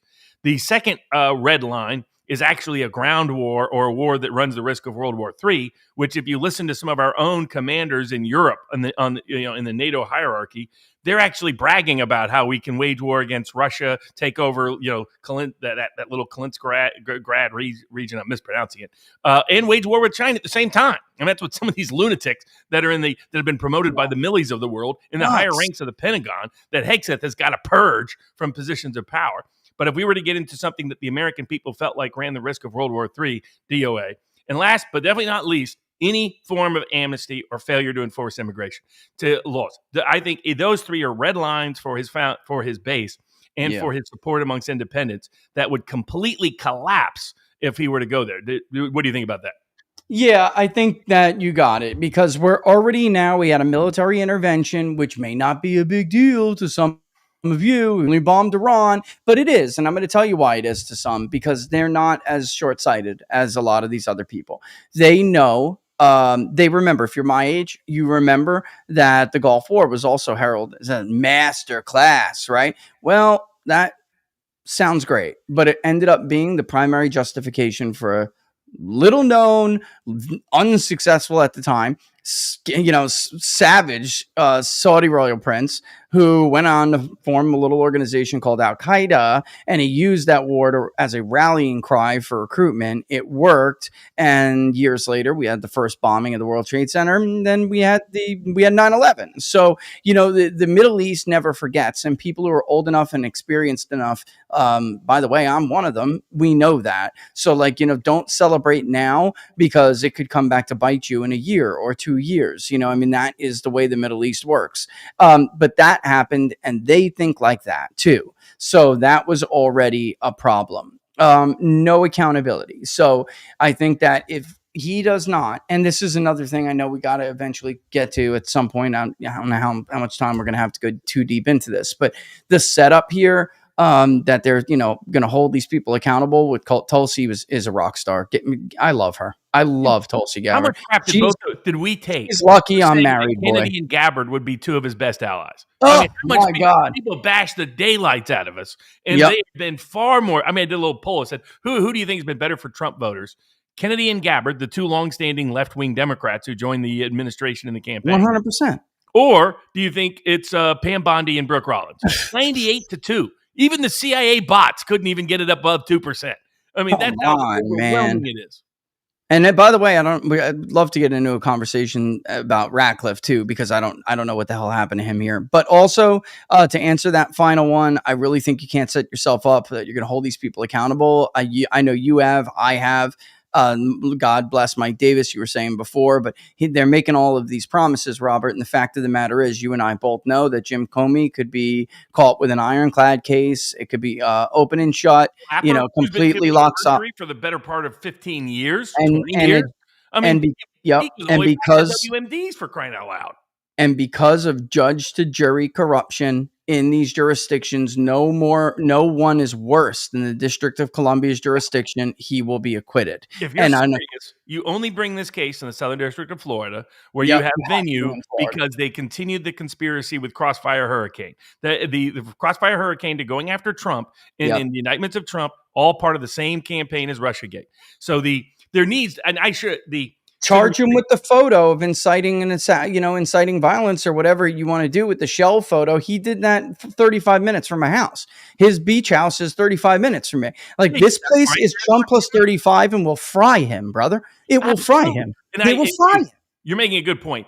The fourth red line for so many of his voters is accountability. Yeah, it has to be at some level. Whether it's can't promise it. Cases, whether it's the Russiagate cases, whether it's the Epstein files, they need to see meaningful accountability somewhere. It doesn't have to be everywhere, but it needs to be somewhere. And if you deliver them no accountability beyond Tulsi Gabbard's report because the Department of Justice can't do its job or doesn't have the brains or courage to do so, that will also collapse his support. Right now he's already at risk of losing. It's just, what we're talking about is the kind of collapse that leads to a real wave, a Democratic Senate, a Democratic House, eager to impeach. It's completely sidetracking his whole second term, potentially sinking J.D. Vance's chances in 2028. Oh yeah, without a doubt. These are the four red lines: foreign war, economic collapse, immigration, and accountability. You covered the rest exactly. I had a voter the other day just say and this was actually a relatively savvy voter, but not a huge vote history, but I guess one of these new voters who wants to learn as much as they can learn. And he was, look, I thought the auto pen was all bullshit. So get rid of, why haven't they reversed Tony Fauci's pardon already, arrested whoever abused the auto pen, and put Fauci in handcuffs? Like, he ruined my life, this guy. You just sit there listening to these. Create a true COVID Truth and Reconciliation Commission. Call all these people forward, and either they confess or they lie, and you charge them. With Dr. J. Bhattacharya, action and contrition on a global scale. They get to do Game of Thrones style, walk of shame through our city streets, or they get indicted. Right? There's so many ways to do this, but right now I don't see any evidence it's happening. Now that transitions into the positive. Those are the negative red lines. Here are the four positives that anybody, Democrat, Republican, local or federal office, these are the issues that these voters really resonate with because they're distinct, they're unique, they help you stand out. We tried to tell Carrie Lake to run on some of these, but her campaign consulting staff refused to. But oh well, that's another story for another day. She would have made a great senator, would have made a great governor. But these issues are food freedom, medical freedom, political freedom, and financial freedom. Richard has polled extensively on this. That the Trump campaign was given this polling data that helped motivate him to create the Maha Coalition with Robert Kennedy and Tulsi Gabbard. So these are people who want more financial access independent of the Fed. I like what Bessent is saying today. Let's talk about we need to relook at everything the Fed does. Good job. Referring Jerome Powell for criminal prosecution for the fraud and perjury he committed related to the billions of dollars he stole for their fancy little offices. That would be a step in the right direction. Not that I have any confidence in Pam Bondi, but it would be a step in the right direction. These are old school in the Fed people, whether it's the older dropout voters or the younger populist voters. These are people who are down with the revolution. I love Ron Paul. That's financial freedom. Big winner. Crypto. What he's doing in crypto is okay so far, but mostly it's protected the tech bros. It's mostly protected the big crypto guys like David Sachs. That doesn't always translate to ordinary everyday voters. There's all kinds of ways to do so. Right. Symbolism of pardoning or dismissing the case against Bitcoin Jesus, Roger Ver, who is very popular with his constituency. There's other steps that can be taken that make it direct, actionable, and accessible. Here's another one. Pass a law banning banks and financial institutions from discriminating against you because of your political beliefs, Second Amendment beliefs, et cetera, that have been happening at scale across the country the past half decade. So there's a bunch of things that can be done on financial freedom. Political freedom, they've taken good steps on censorship, but there should be accountability. But these people that were involved in the corrupt, collusive efforts to censor our beliefs and to censor our activities, particularly related to COVID, there should be some accountability. Next up, we have food, but the other ones, big ones, medical freedom. And Robert Kennedy's making great steps, but there's steps that still need to be made. And I have good reason to believe that Pam Bondi, Susie Wiles, and even President Trump himself are putting barriers before Robert Kennedy can get done all the things he wants to get done. I know Donald Trump still goes to bed and hugs that little COVID vaccine that he thinks was the greatest thing since man. It wasn't. It was a disaster. He finally quit yipping about it, but he's got to deal with reality. Let the Brooke Jackson case go forward. I get Pam Bondi and Swampy Susie have a prior lobbying relationship with Pfizer. That's no excuse for continuing the swamp. You don't either. Donald Trump drains the swamp or the swamp will drain him. It's always been that simple. It's been, and the swamp mostly drained him in his first term. That I was just going to say that's what he failed to realize in the first term.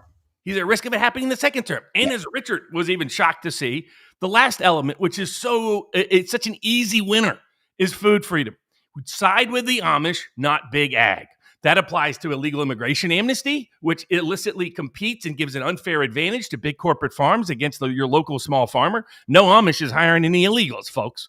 And they still make the best food on the planet. Bunch of other small farmers. I just read a study. I forgot to send it to you. I just read a study about Amish turnout in 2024. And they basically, which is true. The right, they pointed to Scott Pressler a bunch of times, actually, but others saying that Amish turnout was just way higher than it actually was. But nevertheless, it still was higher. And they cited, guess who? Amos Miller. Amos Miller.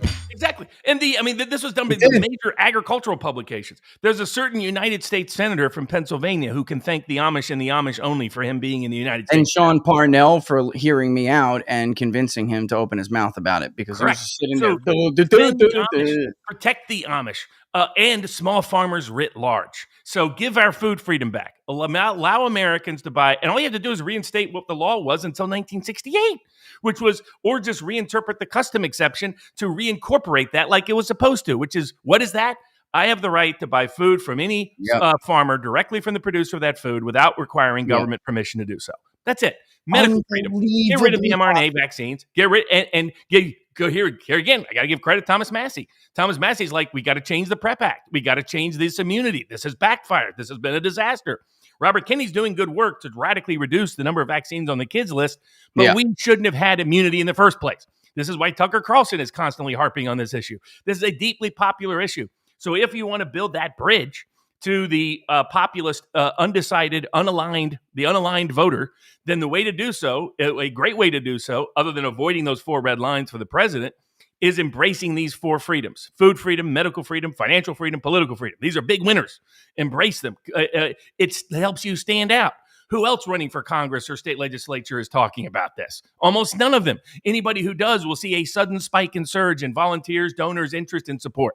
So this is a way anybody on either side can embrace this constituency and the issues that matter to them, that are distinct and unique to them, and help them distinguish themselves from the generic politician that can help revolutionize the political scene in 2026. I told Mike Tracy, responded to Mike Tracy, who's mocking Trump over, the raw. We got Coca-Cola to put raw cane sugar instead, and Mike Tracy's like, anybody cares about that. Well, Tracy kind of looked like somebody who's been drinking a little bit processed food. Oh my God, brother, what is this guy on? What is he doing? Stay out of the health dynamic. I know. It's a talking example of the problem with bad health is Michael Tracy. But of course, that is a big win for Trump, actually. It's just that I do view it as you're tinkering around the edges of Maha when you could be doing real serious stuff. Kennedy's doing all he can, but he's being restrained by the White House. And that's a problem. They've got to. Why is Brooke Jackson still lying to the Fifth Circuit Court of Appeals? Why is Pam Bondi in the Bondi? Well, I think we know the answer to that, Robert. I think we honestly know for people who don't know. These are huge problems. Dude, we should be looking at Harmy Dillon should be looking at federal civil rights claims against every medical licensing board that went after COVID dissidents, like they did against Dr. Bowden in Texas. These are some of these things are no brainer to do, but we're not seeing evidence of it.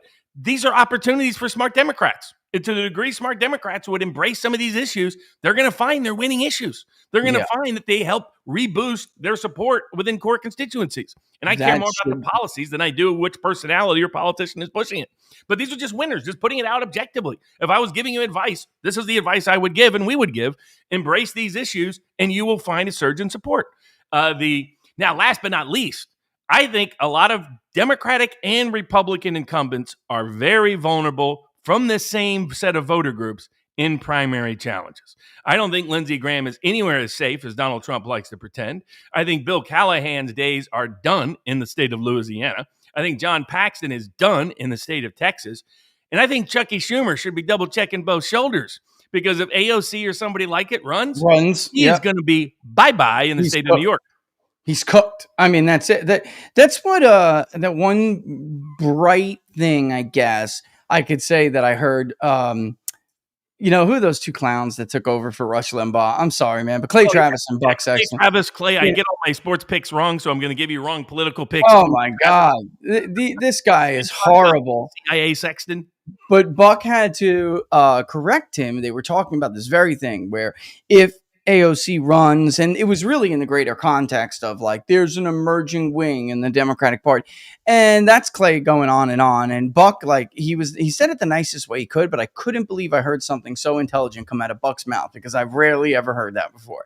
And he basically said, look, Clay, you know, I got to differ here. I mean, that is the Democratic Party. It's like, for how many years are we going to be saying this is an emerging wing out of the Democratic Party, an anti-Semitic rise in the Democratic wing, you know, the far left wing? No, the far left is the left. That is who they are. The rest of it is just fake and good branding from their PR relations from their people in media. Yeah.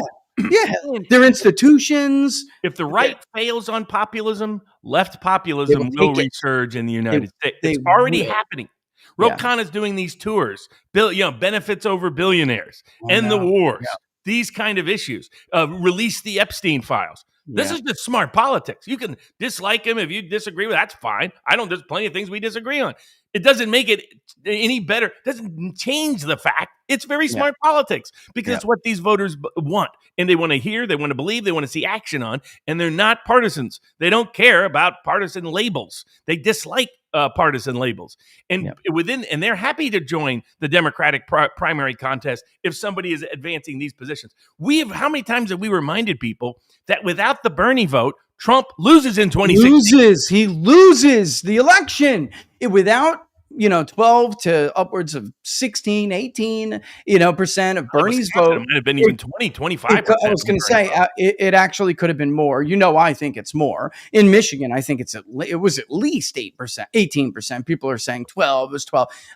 If it was 12, then he would have had remnants of that coalition remaining in 2020. But by 2020, he didn't. Those were Trump voters. Like, his entire coalition had changed from a rural suburban working class to a progressive white elitist, highly educated. Biden was the one who was winning the rural vote, once Biden got his legs, which was actually a phone call from Barack Obama, but Biden did nothing. All right. So people understand that Biden was going to lose that primary too, until Barack Obama strong-armed everybody into either quitting and throwing their support behind Biden, or bribing them, like he gave Pete Buttigieg a bribe. Pete Buttigieg got a cabinet position or Secretary of Transportation because he got out of the race when Barack Obama asked him to. That was a quid pro quo. But in any event, I'm getting sidetracked here. Without those voters, without Michelle in Lansing Hills, Michigan, which some voters you'll never get out of your head. Without Michelle and her anger, because I think what people need to understand when we see these voters aren't partisan, they will vote for whoever they think will hurt these people the most. Okay, they want people. They want somebody to break up the China. They want somebody. They want to hear the China crash, because these people have had it coming for a long time. Let's use the Game of Thrones analogy. Pitchforks, and they want to know who's going to lead them in.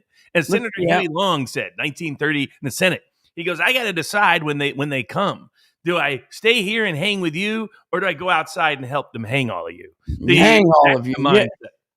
This is like, use the Game of Thrones analogy, guys. Again, these are the people who would be cheering as Daenerys says the bells and burns King's Landing to the ground. They just want somebody to They're the ones who are coming in to spit on the lady in the Walk of Shame and the Queen. That's what they live for. Those. That's what they're waiting for. So when you tell me Shame. there is no queen, Shame. and the king and the emperor is dressed beautifully, when they know he's naked and ugly and want him properly treated as he needs to be, then all you're doing is insulting them. And what Trump Yeah. forgets is they will quickly see him as one of them, because that's how they started off. When Trump started running Yeah. in 2015, Yeah. he had about 2% support. Most Americans didn't trust him. Most Americans thought he was a billionaire celebrity who didn't relate to them. It was because it was because of the issues and the message Yeah. that he campaigned on. And the moment he quits being a vessel for those messages and these voters is the moment his political future is done for. Yeah. DOA. So those of you who deeply believe and support President Trump should embrace Listen. our message to get it to him, because it's the only thing that's going to save him from going off the political cliff. Listen up and listen now before it's too damn late, because because I hear this too a lot, and I know we're coming to a close here. We can get to some of your comments. We hear a lot of people say, but it's early. Guys, it was early when the 24 election was over. Again, Yeah. Biden was down. 2020. Nobody We said in was 2020, if he went down the COVID route, it It would was endanger his over in April. presidency in such a way that it would be difficult to bring it back. And we were right. We We were were dead right. So we've been dead right about a lot of things, a lot more things that we've been wrong about, Yeah. and especially when our opinions are different than everybody else. As Bloomberg said, Bloomberg News said, Yeah. next time bet on Barnes. Yep. We're just giving you objective, independent advice. What you do with it, decision makers, is up to you. What you do with it, donors, volunteers, and investors, is up to you. But a lot of people have gone broke betting against us. Nobody has gone broke betting with us. I just want to, this is a Trump supporter. I just want to address this. All right. All the same people who abandoned Trump in his first administration are abandoning him now. Bannon, Jack Posobiec. Okay. First of all, when Steve Bannon said that the Trump administration is over, he was right. When Robert Mueller was appointed the special counsel, Steve didn't abandon him. Steve went to jail for him. What are you talking about? Did you go to jail for Donald Trump, bro? All right. And when he said it was over, it was over. They tried to jail. I mean, I know about this because I represented people like Jack Posobiec and Mark Cernovich. They went after them. So these are the truest believers and the deepest defenders of this constituency. And that's an important point. Some of you only care about Trump. God bless you. Good luck to you. That's not what's going to decide the future of elections. And that's not what we're here to do. We're not here to Trump was never a cult. It was always a myth. Trump became a vessel for voters who had been long ignored. The moment he quits being their vessel is the moment he starts to be long ignored. Let me ask you, Robert, because I don't think some people took this as seriously as I did. I played the clip of Rush Limbaugh saying that, basically he said this many times, but one time when actually I believe it was the first time that he went on this, this kick, it was actually in response to one of our polls, right? So basically, he was citing the poll and citing out just media. They just didn't care. The people didn't care what the media was saying. They, in fact, trusted Trump a lot more. So the entire argument was you and the media, you can't take Trump down. And then he went on this kick about, and he's right, because it was something that I always tried to articulate, but Rush was just better at it than everybody. He just was. And he said that only Trump can break the bond that he has with his voter. And the way that he can do that is start acting like other politicians. And one thing that other politicians do is that when they know they messed up, let's say they mishandled something, like, I don't know, the Epstein files, okay?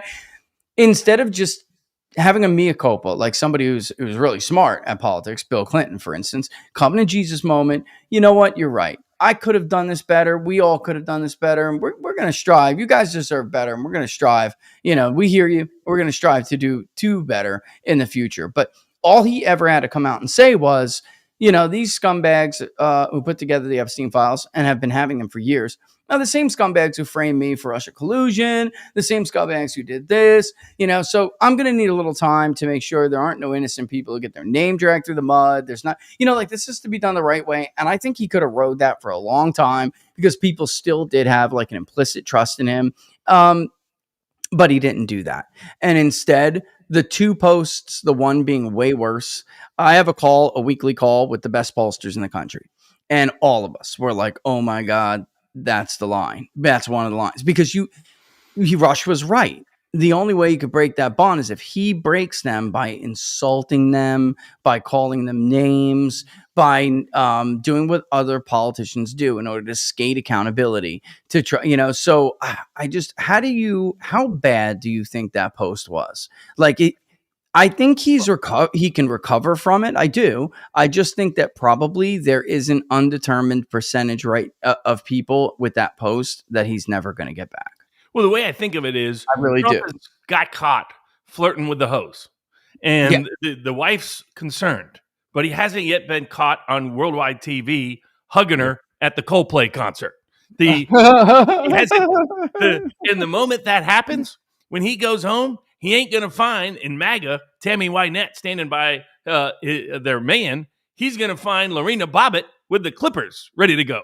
So that's where Trump is at. He's tempting his own fate and the fate of MAGA and populism and J.D. Vance in the process.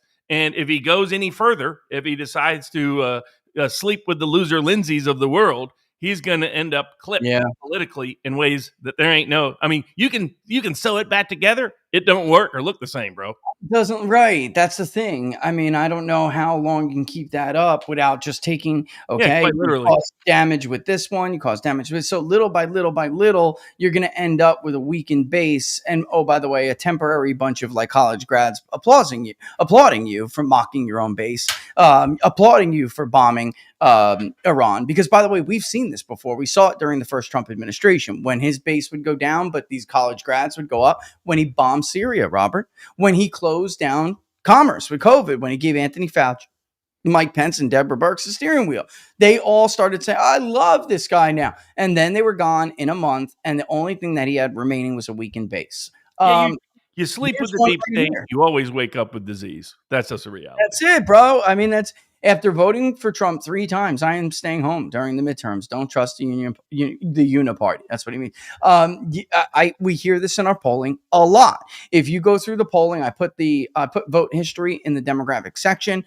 Go look at the generic ballot, for instance, guys, by term. All right, so the 22 cycle, the 24 cycle, the 20 cycle, the 18 cycle. Go look at each one, and you will see that not only do Democrats have a slightly better advantage among traditional midterm voters, but their margin goes higher. So what does that tell you? It tells you that the registered voter sample is now you're filtering out of the registered voter sample voters like him. And so Democrats, they may start at like a 2-point lead, 43-41. But when you start to drill down into likely voter screens and you have higher propensity voters, it starts to rise. So it's not 43-41 anymore. It's like 49-45. You know what I mean? So go do it and you'll see what I'm talking about. Here's this one from Life of Brian. He's a often listener. I wonder what you think about this. Barnes knows that Trump's a brand guy. How does he not get that Trump is rebranding MAGA as neocon all along? Another Orwellian 180 like Epstein. By the way, for those who don't understand, this is not a favorable. Trump is being told that this switch is popular when it's not. Yeah. That this switch will gain in political capital when it's losing in political capital. Yeah. It's the same thing they did during COVID. It's the same thing they did during the Syria bombings. It's the same thing they've done every time he's made a mistake in the past. So he suffers that temptation of every great salesman of buying himself an ad. That that bombing Iran is going to be popular. That backing Bibi to the hilt will be popular. That backing Zelensky to the hilt will be popular. That opposing Russia will be popular. That promoting a big military budget will be popular. Things that are just not. And it's because of the degree of disconnect between him and his base that always gets escalated and accelerated whenever he's actually in institutional power, because so few people around him actually care about this audience. People like D.P. Vance do, Tulsi Gabbard does, Secretary Kennedy does, and there's some others in the White House that we personally know who also do.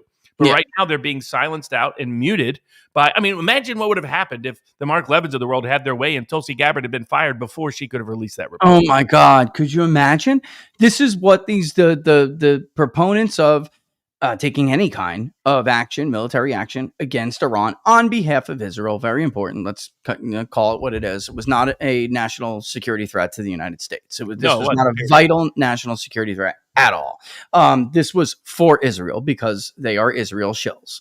All right. Had they gotten their way, Tulsi would have been gone. And that letter that was released, not letter, I mean, that was a presser that came out with it. But those documents, the evidence, new evidence, tying Obama to that December meeting, which is something we all knew, but we didn't have evidence of direct. It's big.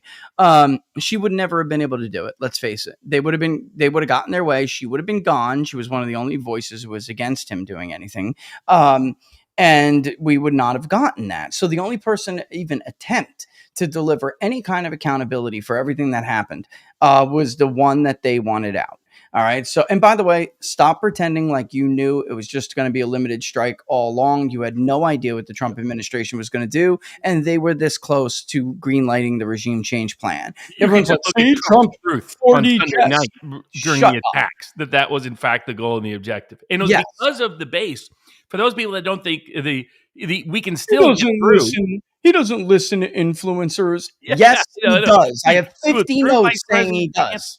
Through Secretary Kennedy, through Director Gabbard, through a bunch of other allies throughout the White House, in the Senate. People might be surprised at what some of the allies are. They might cross party lines on some of these issues. So these are people that you can, in fact, make a difference with. These are people that you can persuade to change back to the right direction and get Trump to toe the line. Who was the great country singer? One of the songs was done by Johnny Cash, but the other was done by another one that originally. I walked the line because sometimes you need him to walk the line, and so that's what I think would be in his best interest to do, independent of anything else. But if you're just a third party investor, donor, volunteer, somebody that's just looking at this objectively, what's our chances? We're just laying out for you what that roadmap looks like right now, and telling you what other roads can be taken that can change that equation. Yeah. And he does listen. Like I said, I got like multiple, I'm sure Robert does too, multiple notes proving otherwise. He absolutely does. And he doesn't always like to hear it, but he doesn't want it. Yeah. He needs to hear it. And in the first administration, they were going to do gun control, and it was a study. I think you remember this. Yeah, and we did a study of the voter file showing them exactly how many, by the way, many low propensity voters that are gun culture people, hunters, all of it, and would have cost him their vote, so he pulled back on it. He was this close and it didn't happen. I don't think Winsome Sears has any chance of Virginia. I'll just answer that right now. I'm sorry, I just don't. To Pasha's point, you're absolutely right, but Trump doesn't understand that. And we're not likely to get Trump to understand that. But what we can do is get information and insight to JD, who can then in turn help. JD is still the best Trump whisperer in the White House by a long mile in terms of staying true to his base. And unlike Steve Bannon, Trump can't fire him, thank God. So he's going to have, and he does trust JD, and JD is exceptionally gifted and skilled, probably only next to Robert Kennedy, along with Robert Kennedy, at knowing how to communicate with Trump. And JD helped steer him out of that disaster that was boiling up in Iran, has tried to steer him free of the disaster that is on the ongoing debacle in Ukraine, has tried to steer clear of the amnesty proposals that certain people keep floating to him over and over again in the administration. So JD is doing a very good job of what he can do. And you're right, the future of MAGA, the future of populism on the right is JD Vance, not Donald Trump. We have the coolest vice president in my lifetime. The most responsive. When I tell you, he really does want to know what everyone thinks. And, this is not bullshit from a politician. This is somebody who's like, make sure I stay grounded. And that's rare, guys. It's why I don't like doing political campaign work anymore. I really don't, because I'm just tired of watching like good people. It's like, Robert, you and I, we both like scotch, right? It's like popping a good bottle of like Glenmorangie or something, leaving it out in the sun and watching it just turn to shit. This beautiful promise 18-year-olds, scotch just turned to piss water because it's been in a bad environment. And it's like, I'm sick of watching people that I once respected and even helped then go to that town and just turn to absolute dog shit, bad people. And I'm sick of it, so I just don't even want to do it. That relates to another one. Some people predicted that JD Vance would be a great asset for the cause and a great asset. Right. A lot of people told us we were wrong, and who turned out right? That again? Once again. Who was that again, Robert? Right. And who else, by the way, said, don't nominate Mike Davis's buddy, Amy Coney Barrett. She'll be a disaster. You should definitely go with Legault. I don't know. Maybe because life experience matters. Why nominate the Hispanic Cuban, actually? Why nominate the Cuban, basically political refugee turned success story in America who knows the true dangers of leftism firsthand? Why nominate her? Why wouldn't you instead nominate some prissy, privileged white woman? I mean, bro, Jeff's point is like, oh, you guys talked about Epstein. Now the Democrats are talking about it. Hey, Jeff, that's a sign that Epstein is a popular issue and means that you should be on the right side of that issue, Jeffrey. Being on the wrong side of it would have the Democrats not talking about it at all now. The fact they're talking about it is a sign that you're writing these documents is stupid. And by the way, I mean, Viva, he put together this montage. It's like, yeah, we brought up Epstein. They've been talking about this for years. Trump himself, I will give it He's the one who injected it, 2015. Oh my God. He's the one who first raised it. His son over and over and countless times about the Epstein. For the normie, it's just about transparency and accountability, folks. That's it. They don't want to believe our government is so perniciously evil that it can enable a pedophile to hurt young girls that they call trailer trash, working class whites, that they say it's okay to do this to them because they're just trailer trash. They want some accountability and transparency from the president who promised it to them. And saying, oh, it's okay to completely abandon it makes you a moron. Doesn't make you a genius. It makes you so dumb that my mama probably would tell me not to bet you because you probably didn't even qualify to ride the short bus to school. It's common sense. You've lost your objectivity if that has to be explained. You're letting your support for a guy cloud your reason. And it's like, again, I've seen this. We went through this with all the Larry Schweikerts in the first administration. And again, I don't want to I'm not trying to just attack anybody here. I'm simply saying, well, first of all, they're attacking us every day. All right. So, I mean, it's unbelievable. Barnes and Baris are doing this to boost the support. we bleed support. We get all kinds of attacks. I know. I've had people say that they're going to try to hurt my clients' cases over this. So, making clicks on Twitter. You're making a fortune on Twitter. Bro, I think I get like $50. This is completely nuts. We do this because these voters matter. Their values matter. They matter. Their vision matters. And because America matters. That's why we do it. We do it at our personal expense, not to our personal profit. And the people lying, the people willing to become sycophants, this is confession through projection. They're doing it to maintain the grift. We're willing to say things that nobody is willing to say in the influencer space because it's true and it matters to ordinary people whose voices have long been ignored. Ooh, this is a really good question, and this is for you. On Tuesday, Bourbon with Barnes. Maybe is this what you're talking about Tuesday? I don't want you to give up material you're talking about on Tuesday, but it says question for you. On Tuesday, Bourbon with Barnes. Can you clarify legally what is treason and were Julius and Ethel Rosenberg killed constitutionally? Oh, that's interesting. That's an interesting topic. That's a good historical analogy. I got to do something. For those that are we'll be live with at vivabarneslaw.locals.com Tuesday, Wednesday, and Thursday, 9-ish Eastern time. 9-ish. And I answer as many questions as I can there, and we try to go through everything there. A very proactive community. They don't all agree with each other. They don't all agree with me, but they are thoughtful and thorough and care about, like the People's Pundit Locals community, care about the future of this country. As it should be. No, we're not a hive mind over here. I think that's, the Democratic hive mind is well established. That, the right should not be, there should not be two hive minds in this country. There can't be. I mean, it's not good. It's not healthy. Let's see what else. To both of us, assuming MTG's census redux is done, correcting the overrepresentation of Democratic electoral votes in congressional districts, how well would Republicans do in 2026? To be honest, Republicans absolutely need that pass to even have a chance at where it's at right now. Now, I don't see the Senate passing it, but I agree entirely that you again give credit to Marjorie Taylor Greene. On the front end of the Epstein files need to be disclosed. On the front end of Don't Go Bomb Iran. On the front end of no more money to Ukraine.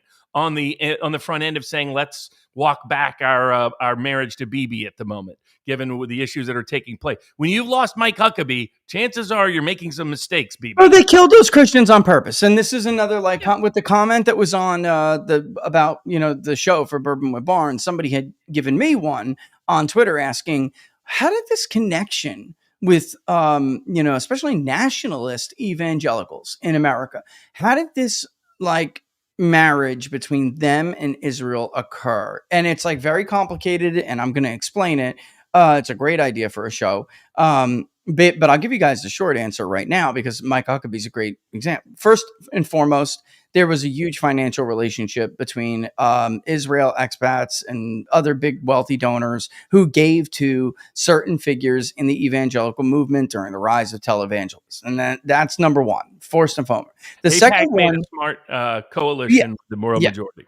And the second thing, what you're about to talk about is they made it easy for evangelicals to go and visit and tour the Holy Land, which surprised a lot of evangelical Protestants because they weren't expecting, Jews to necessarily welcome the people who like to wear Jews for Jesus t-shirts, right? And yet they did, and they're now reversing on that.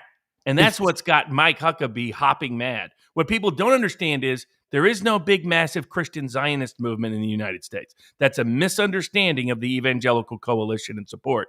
And the moment, if they keep doing like what Trump is doing at pissing on their own base, they're going to lose support in the last country that supports Israel. Well, it's already happening. Support for Israel globally.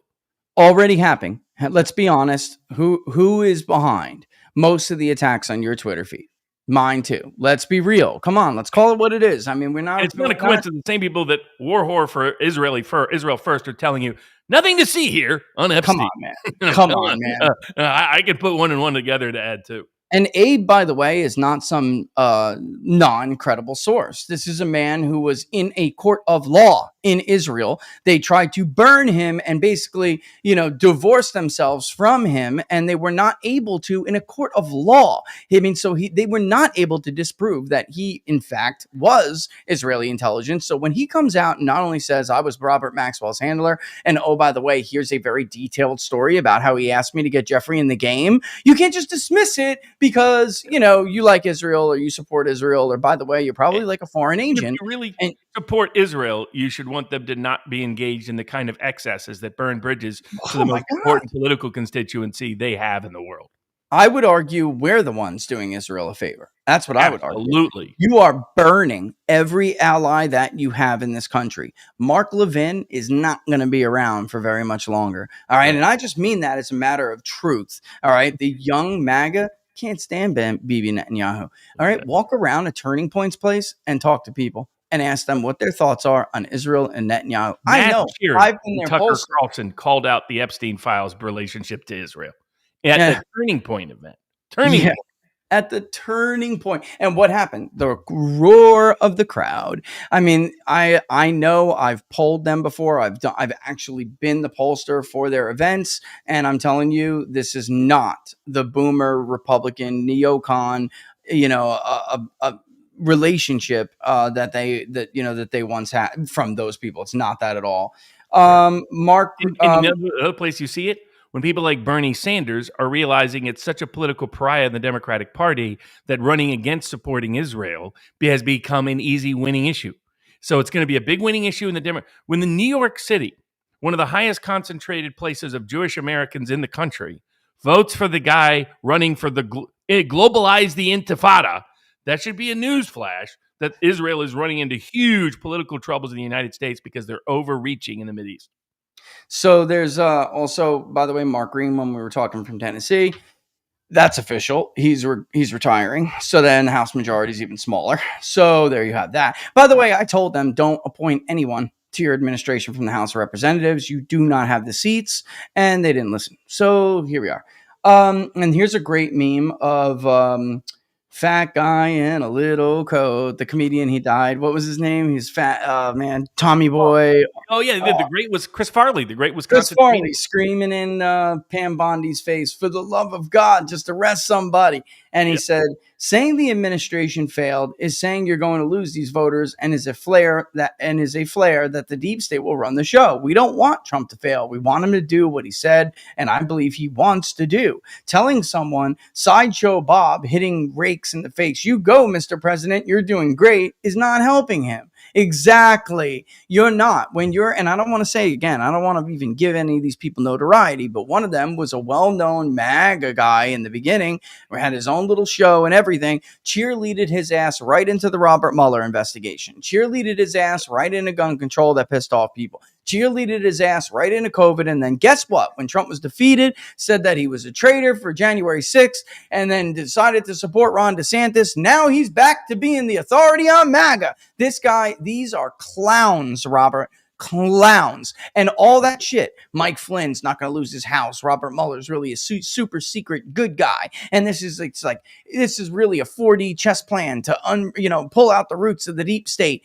That was the dumbest shit ever. He read off a 4chan board, bro, from some guy who claimed to have super secret Q level clearance. Bro, that is the dumbest scam I can't believe anybody ever fell for. Of Robert Mueller, for everyone who actually knew, like Robert Barnes knew who Robert Mueller was. I knew who Robert Mueller was. These were never good guys. So don't sit there and pretend like you know you're talking to people and you know people and you know motives and you know plans and 4D chess and this. You don't know shit. You're on a Twitter feed speculating about what you know, and you're actually deceiving people, and you're making it worse. It didn't help Trump when he was forced. He was cheerleading. The cheerleading didn't help Trump when he was forced finally to appoint Robert Mueller, because he was outmaneuvered. He got outmaneuvered. It didn't help him to cheerlead him when he said he's listening to the Imperial College study. That was a scam, that study. He fell for a scam. I mean, this is just insane. It's insanity, Robert. I don't know how you could argue that you're helping him when you're cheering on bad decisions that are going to lead to bad outcomes. The way I describe it is, we've all had friends or family that are in a bad relationship. When did keeping our mouth shut benefit them? In the end, they were like 2 years later, like, why didn't you tell me he was abusive? Why didn't you tell me she was a nut job? Right. I needed to know then, not half of my property gone 2 years later. Too late now. And should have signed a prenup like I told you to, right. I mean, or you should have told me to sign a prenup. That's the only good advice Kanye ever gave anybody.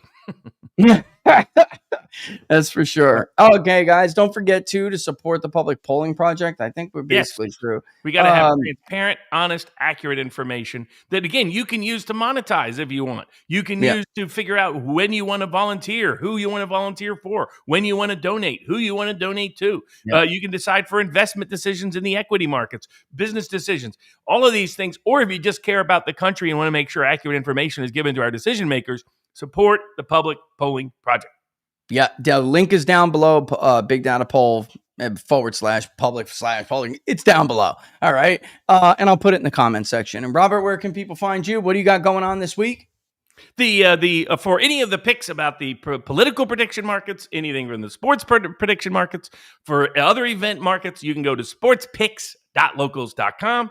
If you want for all the law and politics, where we do bourbons with Barnes Tuesdays, Wednesdays, and Thursdays at 9-ish Eastern time, answering everybody's questions to the degree I can get to them. That's at vivabarneslaw.locals.com. And remember, everybody, your opinion matters. Don't blackpill over any of this. Don't doom over any of this. They didn't try to censor you because your opinion doesn't matter. They didn't try to censor all of us because your ability to access those opinions don't matter. The greatest trick the devil ever pulled is convincing people he didn't exist. The greatest trick the system ever pulled is convincing that you cannot resist. Don't take that bait. Find the most effective way to make a difference in your own lives. I call it the good philosophy. Wake up, do something good for yourself, do something good for others, sleep, rinse, and repeat. And if you keep doing that, that's the best answer to evil and wrongdoing and bad decision-making that can occur. You're either putting out something positive, Robert, that is going to benefit things, or you are putting out, I mean, lying and putting out BS and gaslighting is evil. It's evil. If we all really truly believe that this, like I the see. a negative outcome for the administration, the movement, the country leads to evil things, Right. then you enabling that is evil. Exactly. And to the poor Travis in the chat, who's a very confused individual, the Public Polling Project is not supporting other people's polls. The Public Polling Project, they're like, oh, you guys just said polling is bogus. Whoa. Why are you saying the Public Polling Project is Lord. for the people's pundit to do accurate polls to correct the misinformation by the media polls and the institutional polls? So that's the point and purpose of the Public Polling Project is, and if you're at a member of peoplespundit.locals.com, you can do what I did today and go into all the great crosstabs and all the detailed information. So it's a way for you to become self-educated, because self-education is self-empowerment, and that's how we make the world a better, safer place in the long term. And locals, I'll put those, I shared them in the chats, but for people who didn't maybe see them in the chats, I'll put them up on locals again when I get off. I nested them again, age by various other demographics, because it'll pop right out at you. Like, I don't know how you can't see it. It's obvious. It's not even really disputable at all. Public Polling Project has been like the most effective counter to the bullshit propaganda polls over the last, since 2020, because that was the Public Polling Project. And before that was just me spending my money on it. Yeah, that was the Public Polling Project. And I did last year, Robert, because, the Public Polling Project doesn't fund all the way. And then eventually I just pulled the trigger on it, because you have to, when things are going on, if it's not done yet, and any bombs are on, like, you have to go into the field. You have to. So, it is what it is. So, yeah. And share it too, folks, because the more you share, and the more people see it, that the easier it will be. Yeah, I'm gonna check out Bourbon with Barnes tomorrow, brother. That sounds like fun. I'm gonna go. I'll visit you there. Thanks, everybody. All the best, guys. Robert Barnes, everybody. All right. We'll see you guys back for an Inside the Numbers soon. I'm gonna go and kick rocks and go spend the rest of my the day with my son, who turned 16 today. My God, I'm getting old. Yep. Believe it already, or at least I'm going to try to spend the rest of the day with him. And I will see you guys tomorrow on Locals, and I'll see you YouTube and the rest Wednesday, same time, Inside the Numbers. All right, folks, I'm out. Thanks for watching.